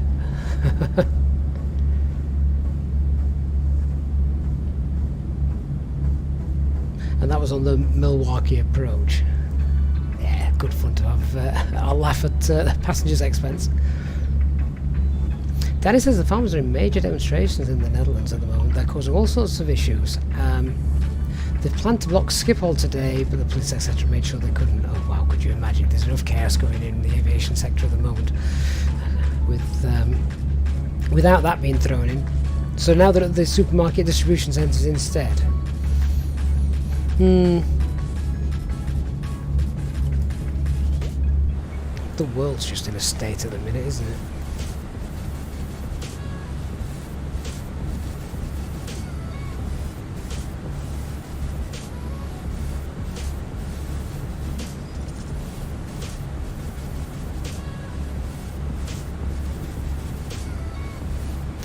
Shows that they are hog farms at the southwest Milford, Utah. Oh, fair enough. Oh, I fancy some pork scratchings now.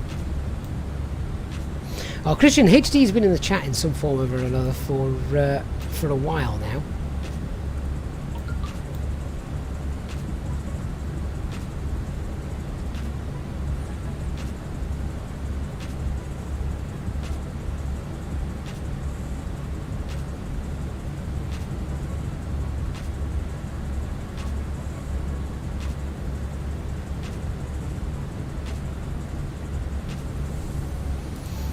No one.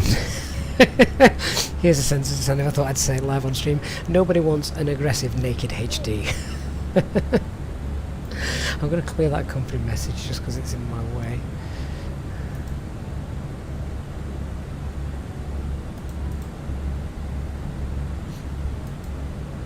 There we go. Right, we're going to start heading down in around 30 miles or so. Christian, we are Delta Airlines today.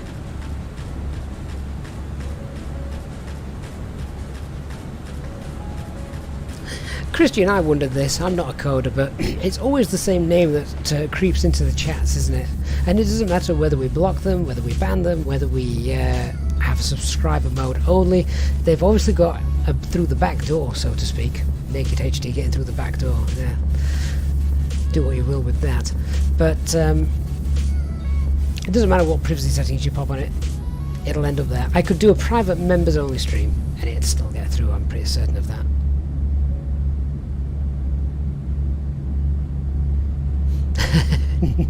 Naked HD waving his ruler around.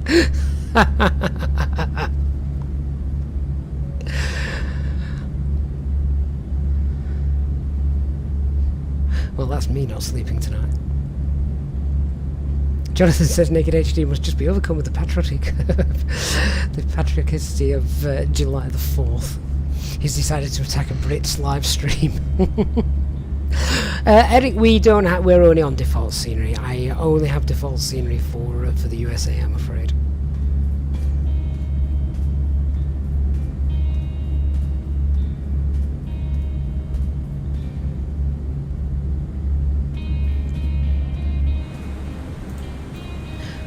Right, not long till we are on our way down. As you can see, our top descent is approaching.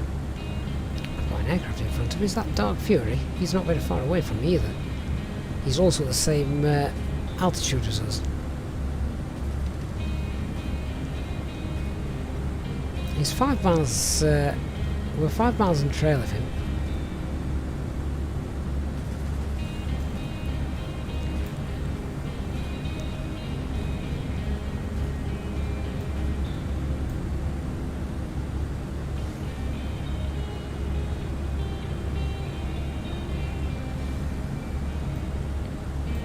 Jonathan, don't apologise for your sloppy grammar. I'm useless when I'm messaging or texting, etc.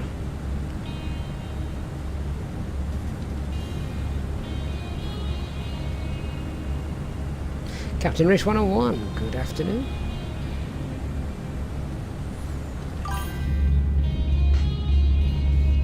Trankra on Twitch, thank you for the follow. Ladies and gentlemen, from the flight deck once again, this is your captain speaking, and you will be delighted to hear that we will shortly be starting our descent into our destination. The cabin crew will shortly prepare the aircraft for our arrival, and if you could make sure all the aisles are now clear so that the cabin crew can make their way around the aircraft safely, that would be most appreciated. Thank you very much, and we hope you've enjoyed your flight. Right, let's get on our way down. We're going to set we're going to set ourselves right the way down to 11,000 feet. So we'll push for managed descent, and we'll set 29. What was it?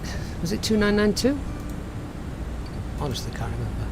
Yes, 2992. So we've got Mach descent 14,000 magenta, and we're on local pressure.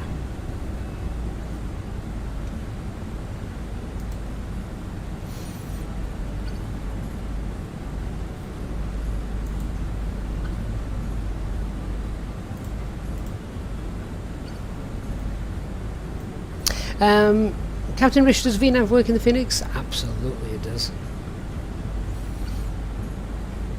Top Gun, have I had any CTDs since upgrading the rig? Yes, one.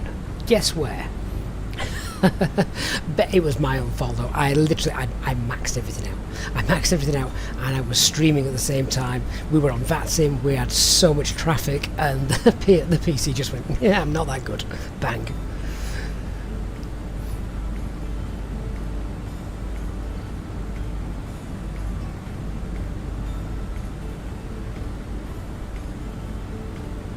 Christian, yeah, 2992, obviously the same standard, and I could have left it. Would we have been found out? How do we get the standby to read the correct setting? I'm still on hectopascals. Captain Rich, Xbox controls and the Phoenix are indeed not the best. It's not designed for. I might upset some people here, but it's not designed for gamers. You need to have a good set of hardware to fly the Phoenix. You need something to point with, like a mouse, and a stick to fly with.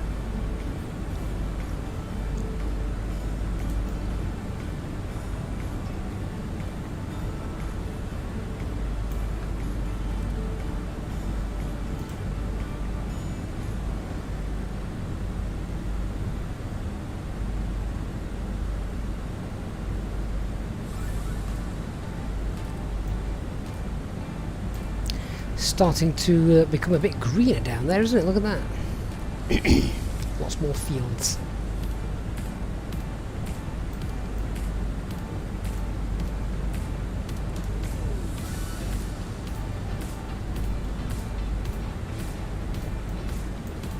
So we're about 115 miles away from our base turn.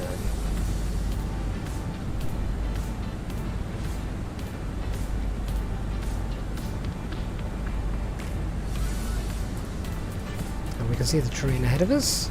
It's very nice looking, as long as we don't get too close to it.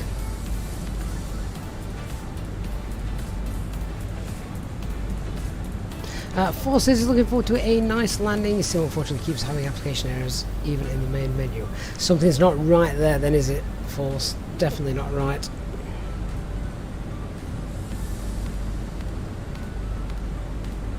The standby is in hectopascals only. Yeah, so that's the way you can do it. You can just flip between the two and double check it. I just wondered if Phoenix has popped a little cheat in there to see if it was possible.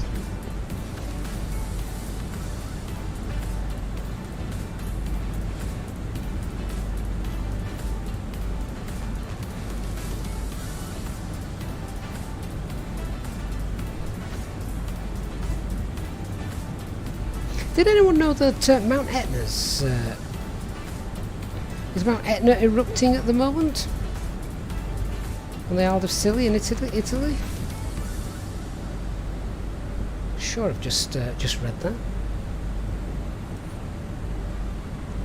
Jonathan says you find Utah to have the most colourful landscapes. Well, it is. We've had greens, browns, oranges, and then when we started this morning at sunrise, everything was orange.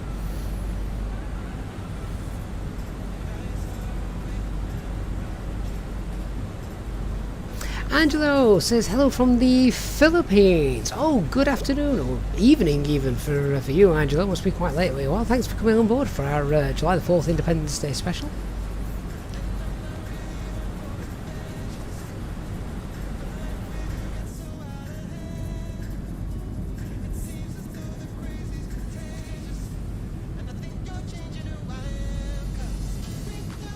Definitely a wonderful area of the world to fly in if you're wanting not a long flight but lots of transitioning scenery.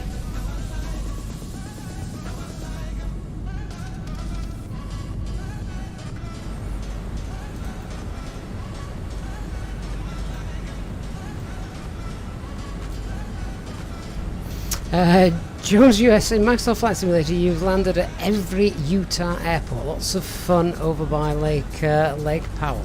I mean, it's there's a great argument that Microsoft Flight Simulator was developed for the GA pilot because it is stunning in how it looks. Jonathan, there's a sign on the I-80 in Utah that reads "No services over the next 100 miles." Christian, when's my next planned flyby Wi-Fi? I honestly couldn't tell you, Christian. So obviously were you around last night, Christian? I can't recall. We did 2 flights last night in the flyby Wi-Fi.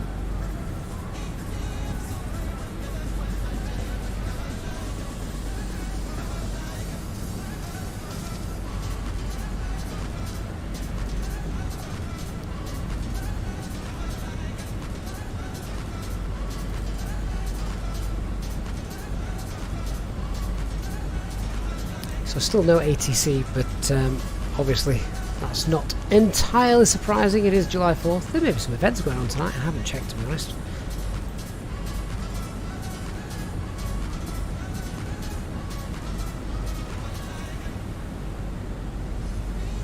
Chris says latest ash time for Mount Etna was June the 3rd. Oh, that's a month ago. What the heck have I just read?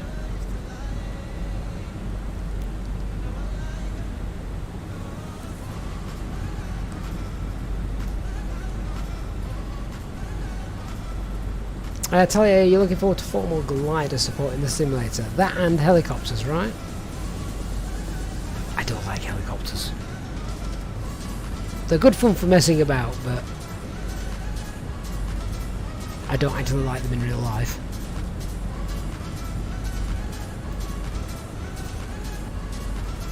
I like something whereby if I lose all engine power, I still have a chance of gliding. I can actually pick the site of my own demise, where a helicopter picks for you.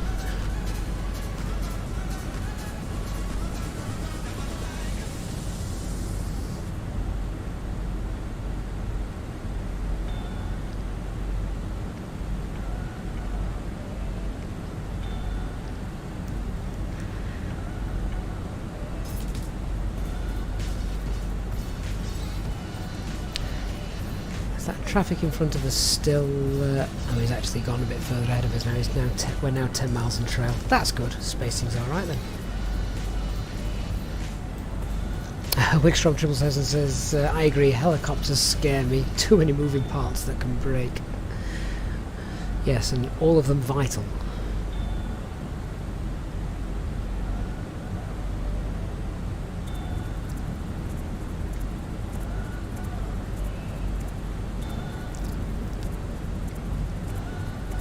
Did anyone see on the news the...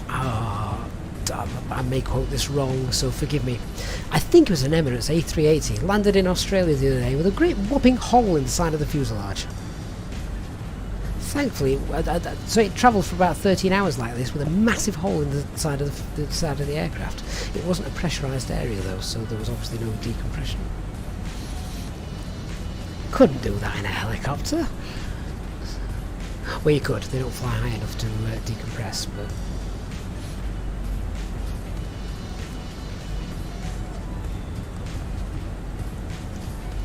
So many amazing stories of things getting... I mean, 4-engined aircraft have lost engines and still managed safe landings.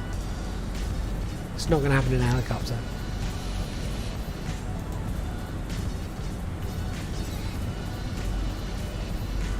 Right, I'm watching as we slowly approach what is the terrain that we had a look at. So we're currently direct to Draper, which is just here. Here's the terrain that we're going to fly over. Bet that's going to look neat from a passenger's perspective.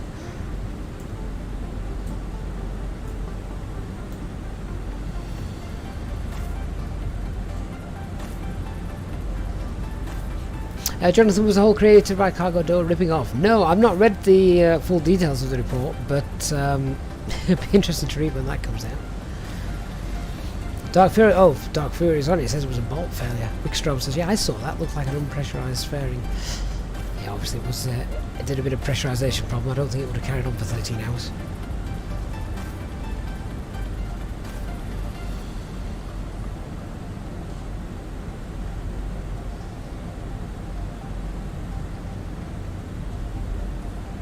It honestly looks like we're going to get really close to this terrain, but we're on the star. We're safe.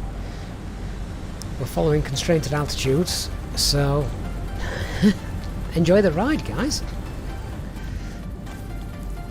Sat on the left-hand side, you're going to start to see that terrain getting closer and closer, and the airport's still nowhere in sight. So we're going Delta 2423, descend via the star.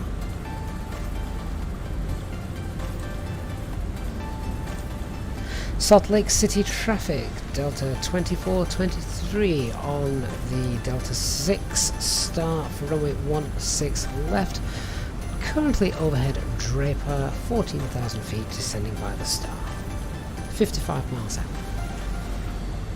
That's 55 miles out actually from the start of the base turn at that VOR. So just let people know that we're not imminently arriving. Alright, so our approach checklist, our arrival brief is confirmed, seatbelt signs are on. Can't hear. Minimums 4427, set engine mode selection as normal. I'll just stow area FB. Look how close we are there. Awesome.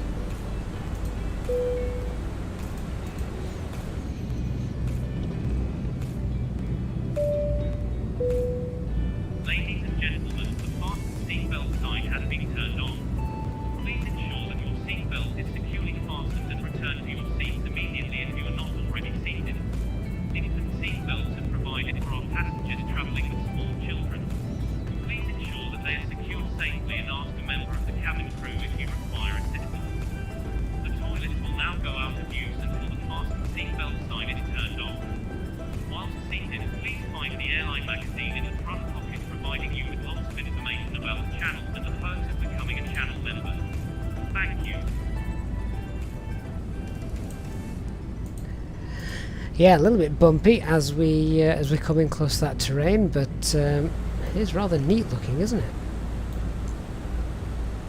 Those on the other side of the aircraft are thinking, there's no terrain. What are you talking about? It's fine. This is what always gets me. At the edge of the major cities in America, as it starts to spread out into vast areas of wilderness, who decides that, yeah, we're going to live right on the edge of the city, where we've got miles to go to the centre of the city, but we're literally just a stone's throw away from not having to see anybody if we don't want.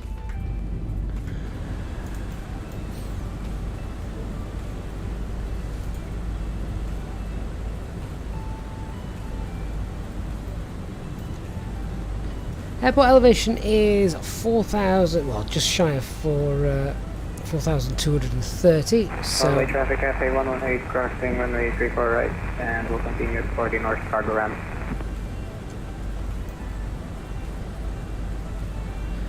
sorry, just checking something.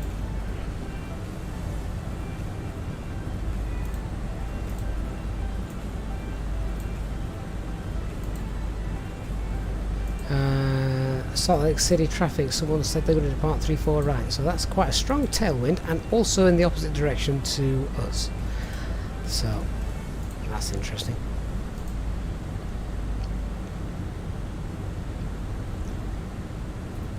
How many miles to run have we got? And Salt Lake City traffic Delta 2423 is currently 38 miles till we'll be on the approach for runway 16 left at Salt Lake City. Right, let's get our lights on.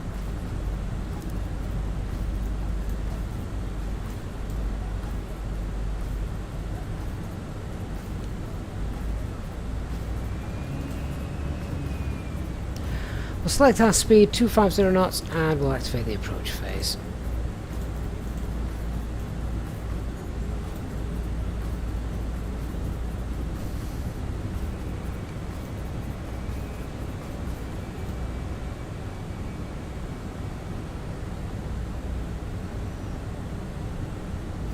Jeff, housing prices, that's what makes someone live on the outskirts of the city. Well, Jeff... Solid traffic southwest,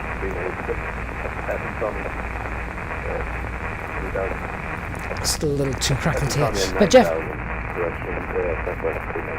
is it more expensive to live on the outskirts or not? Because here in the UK, the outskirts are far more expensive than living on the inside of the city.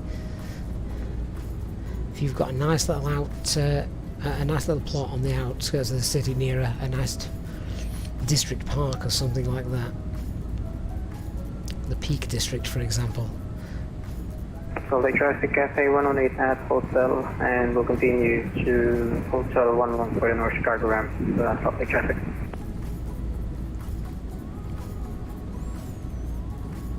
Top Gun, they're called off-gridders, typically people trying to escape the overregulation of the city centres. Top Gun, the outskirts is way cheaper for the US. You've got a lot more land though, don't you? We don't. There's our airport.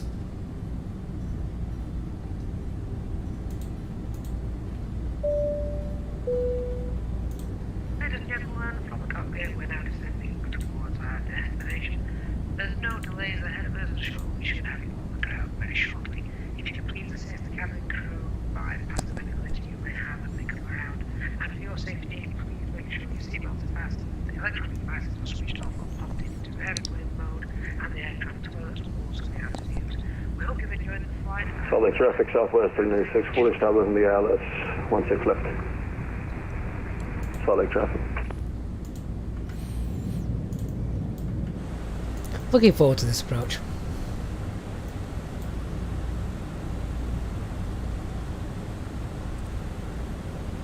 So we can see traffic on the on finals just there.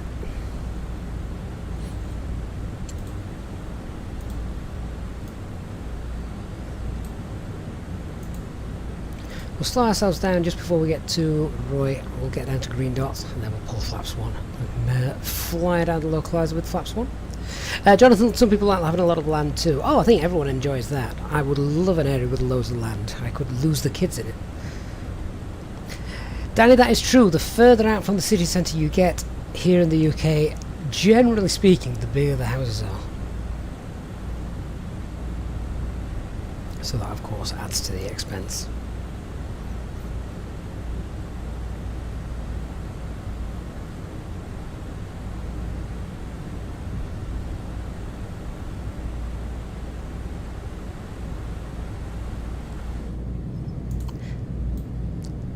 Guys on the left hand side of the plane are now really relieved that all that terrain has gone.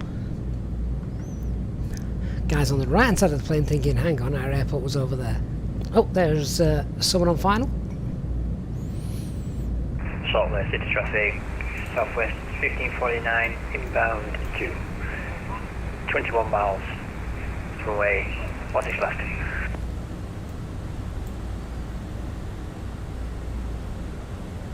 An LA kid saying housing costs, taxes, privacy, proximity to job, plus many other reasons. Land options around in many areas.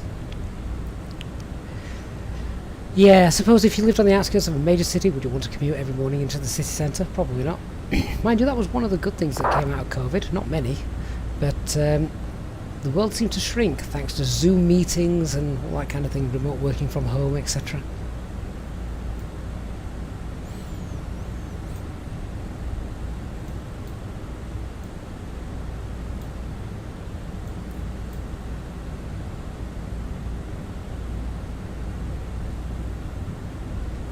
Okay, so we can see that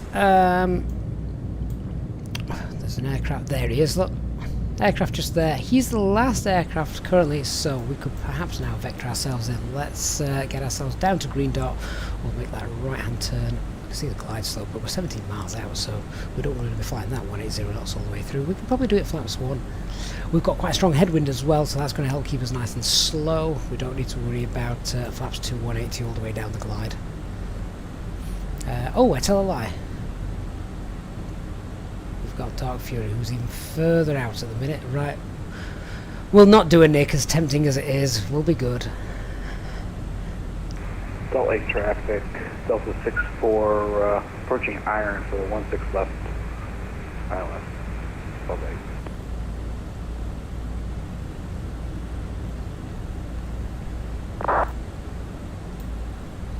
Far too bright to actually see the Southwest aircraft.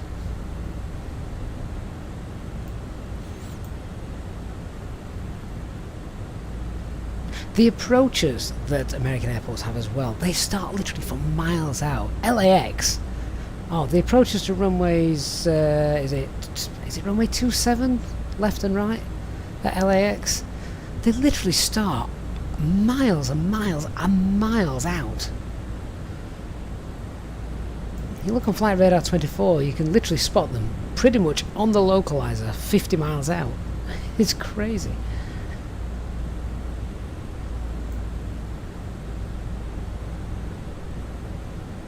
Salt Lake traffic, Southwest 306, indicating the runway on Hotel 5. That's runway vacated.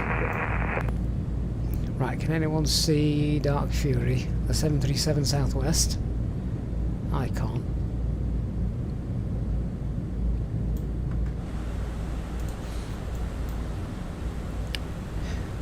But he's miles behind us now, so we're 1.5 miles from Roy. We're going to go direct to our next waypoint, which is to Iran. So we'll go direct and we'll start to configure ourselves. So set flaps 1, speeds checked. In fact, how far out are we? We're miles out. I'm not even going to configure it.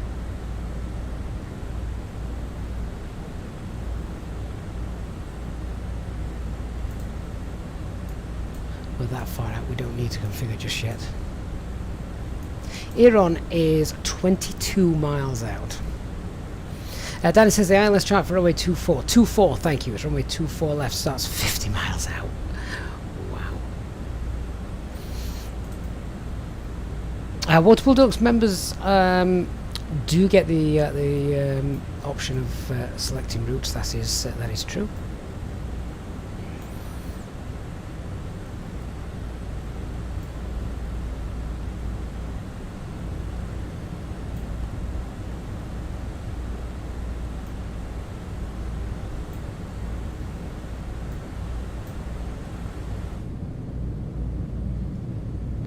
Stunning views.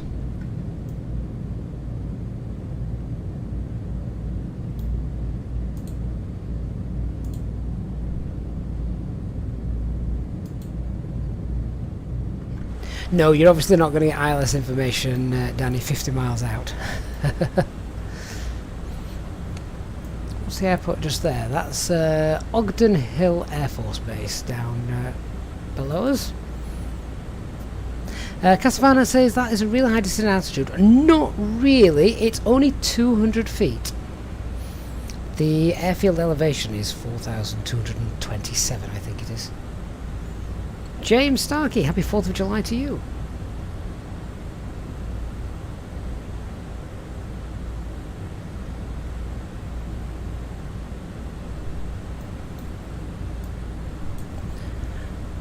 Okay, so with the information nicely in the FMC, or FMGC, we'll set 6,000 feet for our stepped descents. We're at alt constraint.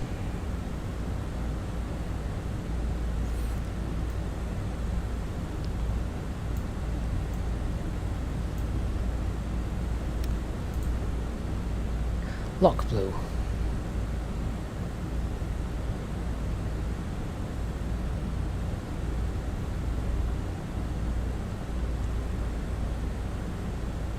And that's it, localizer captured. I'm going to pull speed here, I'll select flaps 1, speed's checked, flaps 1.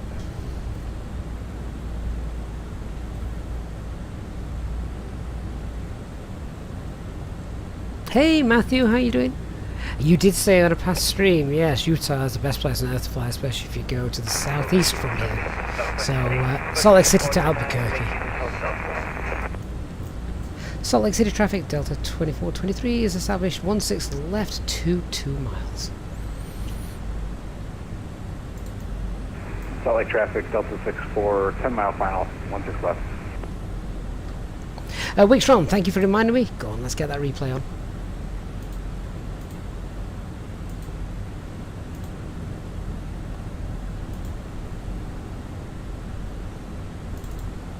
So, I'm using SkyDolly at the moment for our replay app, which seems to work really nicely.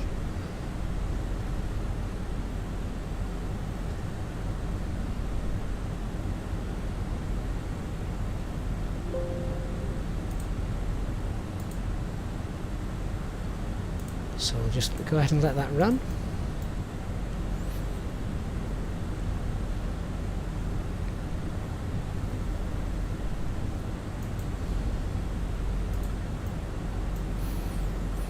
So definitely a different kind of approach to what we're used to with the step down altitudes.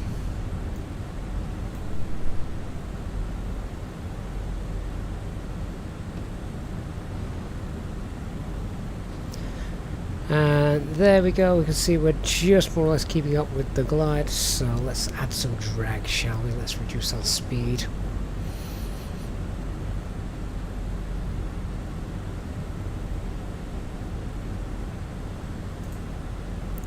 Don't want to reduce it too much, we're too far, we're really far out, so I can use a little bit of spoilers just to help reduce that speed. 195, we'll get flaps 2 out and that amount of drag will help. Still 15 miles out.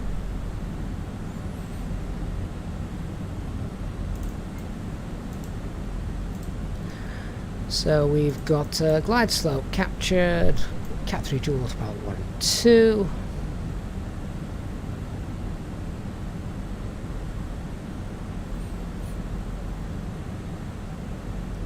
Wind that speed down a little more, just so we're safe. Speed brake's doing a good job there.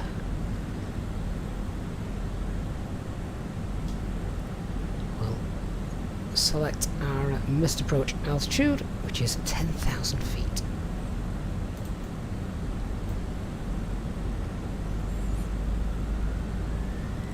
Speed brakes can go away. Flaps 2 are doing the job for us now.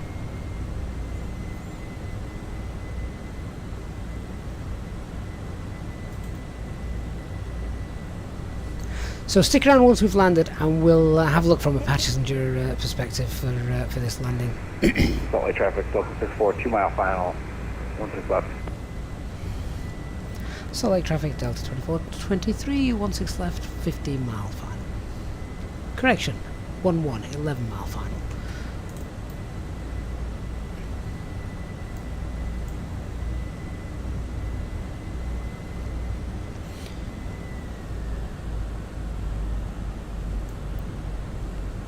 Quick fuel check, see what we've got on board. We've got plenty if we needed to go around.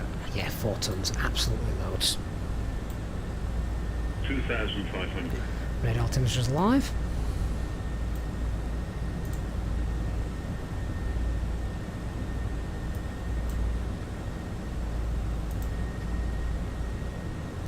If you've enjoyed the 4th of July stream, please don't forget to hit that like button.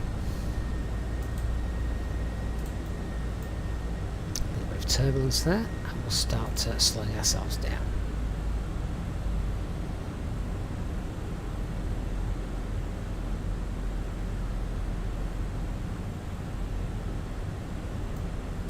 Jeff, it seems like this approach is taking forever. Well, imagine the LAX one at 50 miles out.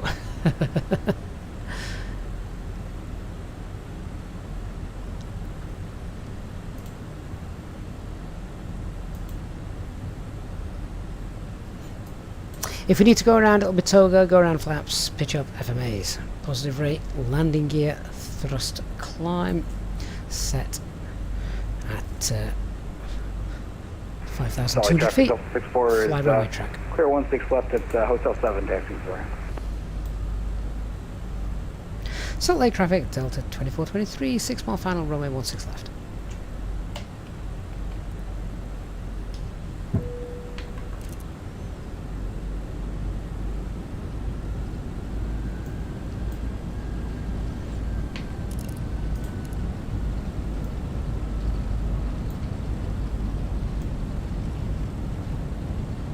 Anybody else wish to fix the scenery? 1,000. 5 miles to go. Landing checklist. Cabin secured, auto thrust speed, ground altitude is 10,000 feet. Eco memo landing no blue. What happened with the scenery? Would love if they would actually fix it and update it to what Salt Lake really looks like. I know, man. I was just thinking the same thing when I was landing.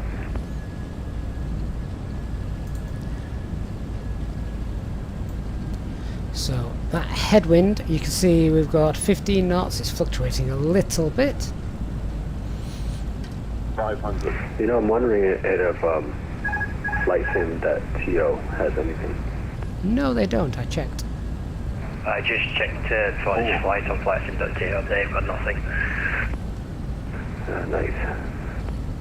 300. Yeah, I didn't This think is there was anything actually a little bit turbulent on the approach. 200. It's a pretty popular hub. I'm surprised there's no major scenery maker out there making one of them. 100. 50. Delta, the ugly stepchild of the 20. legacy carrier. Retard.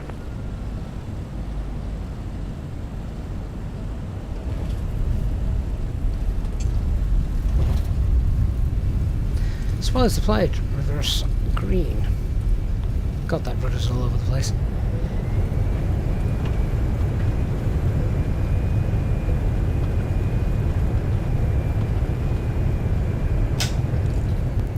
Reverse is off. Disconnect that auto brake.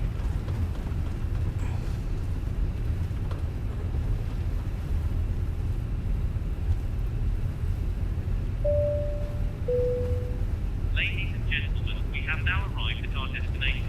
The crew will now commence preparing the aircraft for the boarding.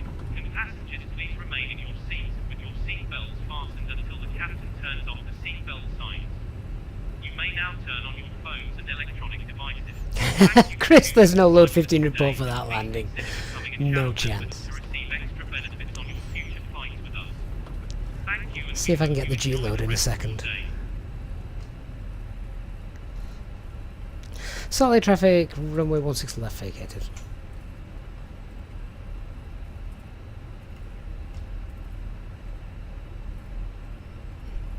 Frame rates have dropped here.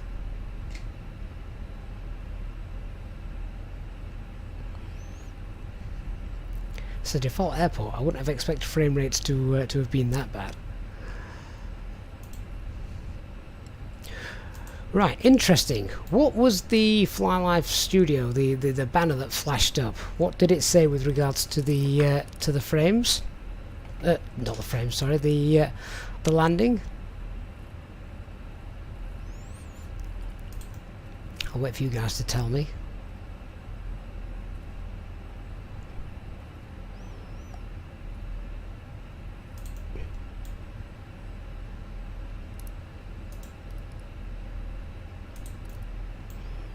Christian's 350ish. Right, okay, so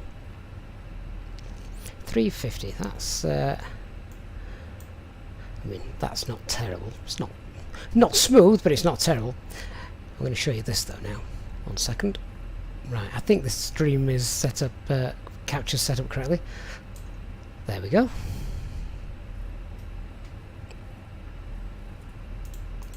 Hopefully you can see that.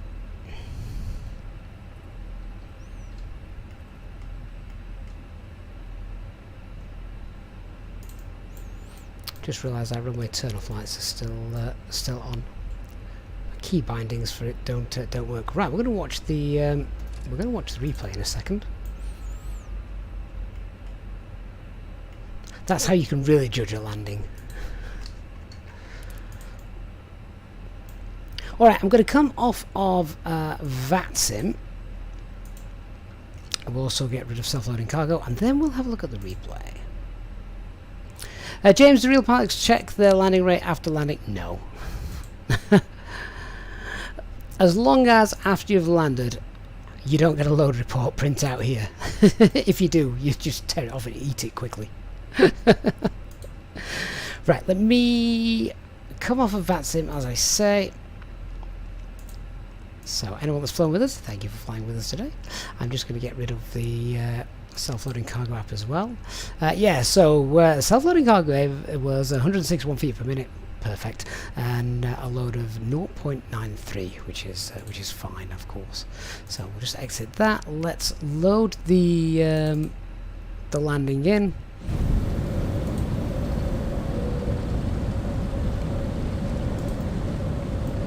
And we actually started this quite far out, but that looks stunning, doesn't it? How many miles we got to run to our airport? Does it say? It's about 15 miles out. But there you go. You can tell the USA has had a bit of an update recently, can't you? Because how good does that look?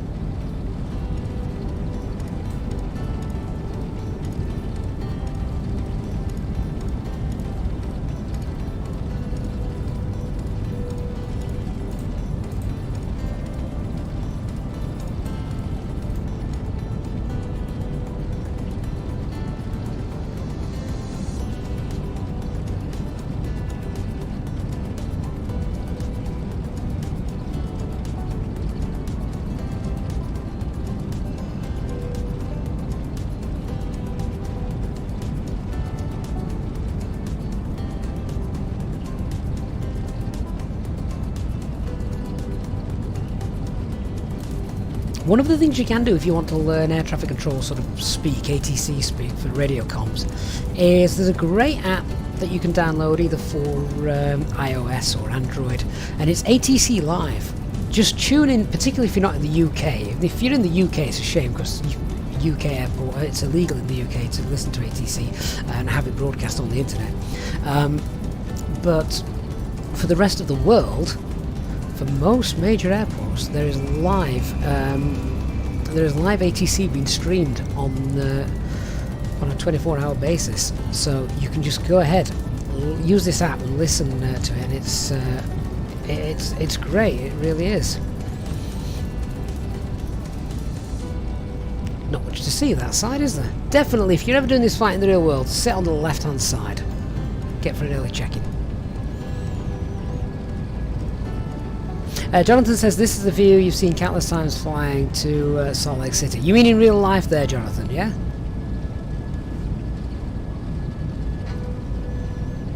Fabian, I'm using a free app called SkyDolly, available on flightsim.to.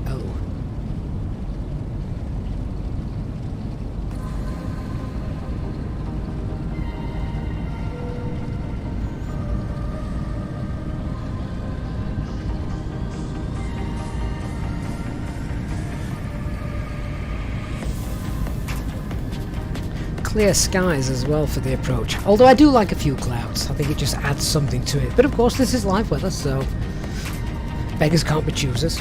You can, of course, when you're playing the replay, you can go and tweak it to any weather that you want.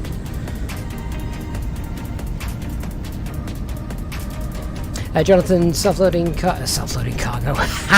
Salt Lake City being a Delta Airlines hub, you've flown through there hundreds of times. Well, that's how it works in America, isn't it? There's basically big hubs around the Rockies, and it's sort of like the gateway to the other side of the country.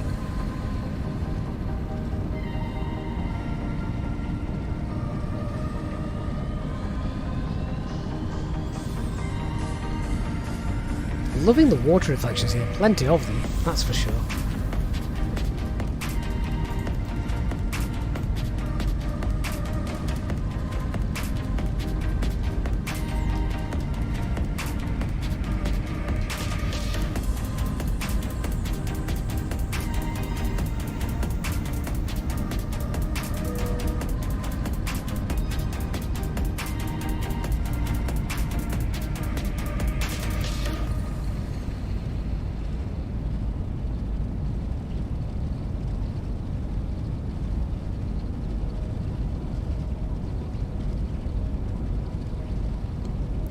So at this point it was alright, there wasn't too much wind to worry about. The lower down we got, it started to buffet a little bit.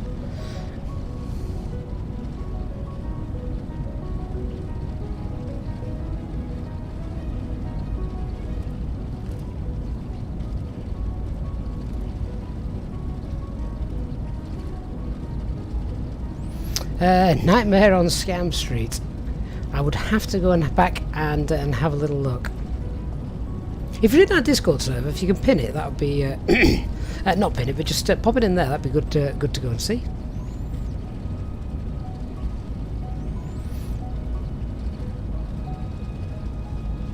Right, we'll check out this landing from the right-hand side, and then I'll just rewind back for the last 3-4 mile final. We'll check that out.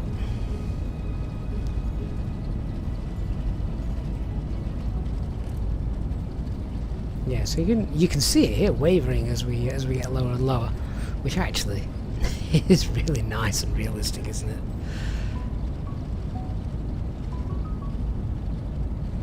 So here's that rubbish landing coming up.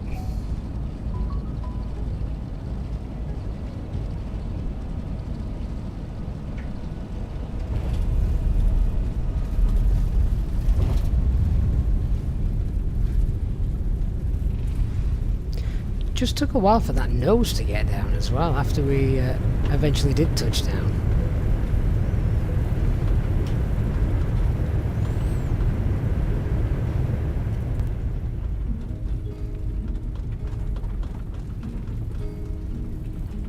Should we go back and have a look at the other side then?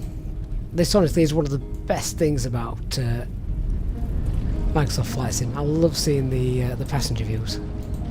Can't land from the passenger view obviously, but I think it looks really good.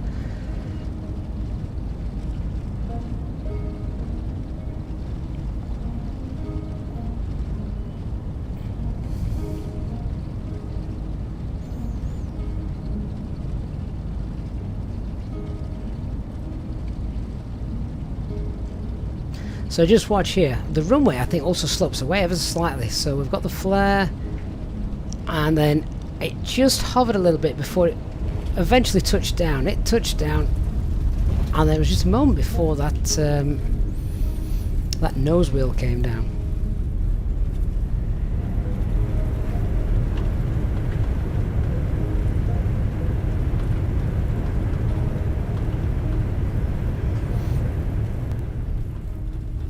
I've done worse.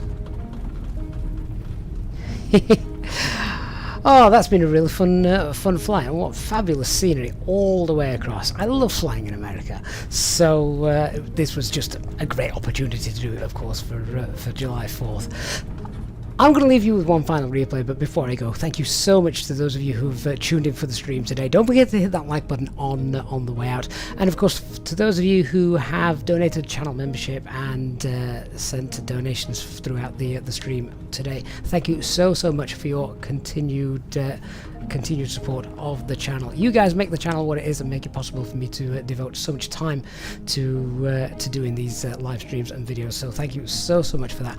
And to the EasyJet Sim Pilot channel members, as always, thank you for your continued support with all your help, and not just with your support of the channel, but usually if I have an issue with the sim, I know exactly where to turn. So thank you so much, guys. It's been a pleasure to do this flight for you today. I look forward to seeing you all on the next one and chatting with you guys in the Discord server over the next few days, as always. Thanks so much. I'm going to rewind this and leave you with one final replay. Thanks for watching. I will see you all again very soon. Bye bye.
$1,000.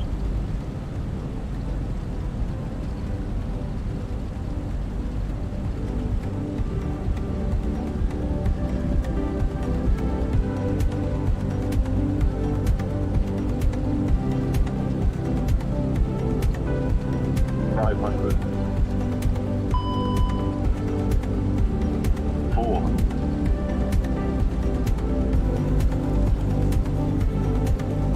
$300.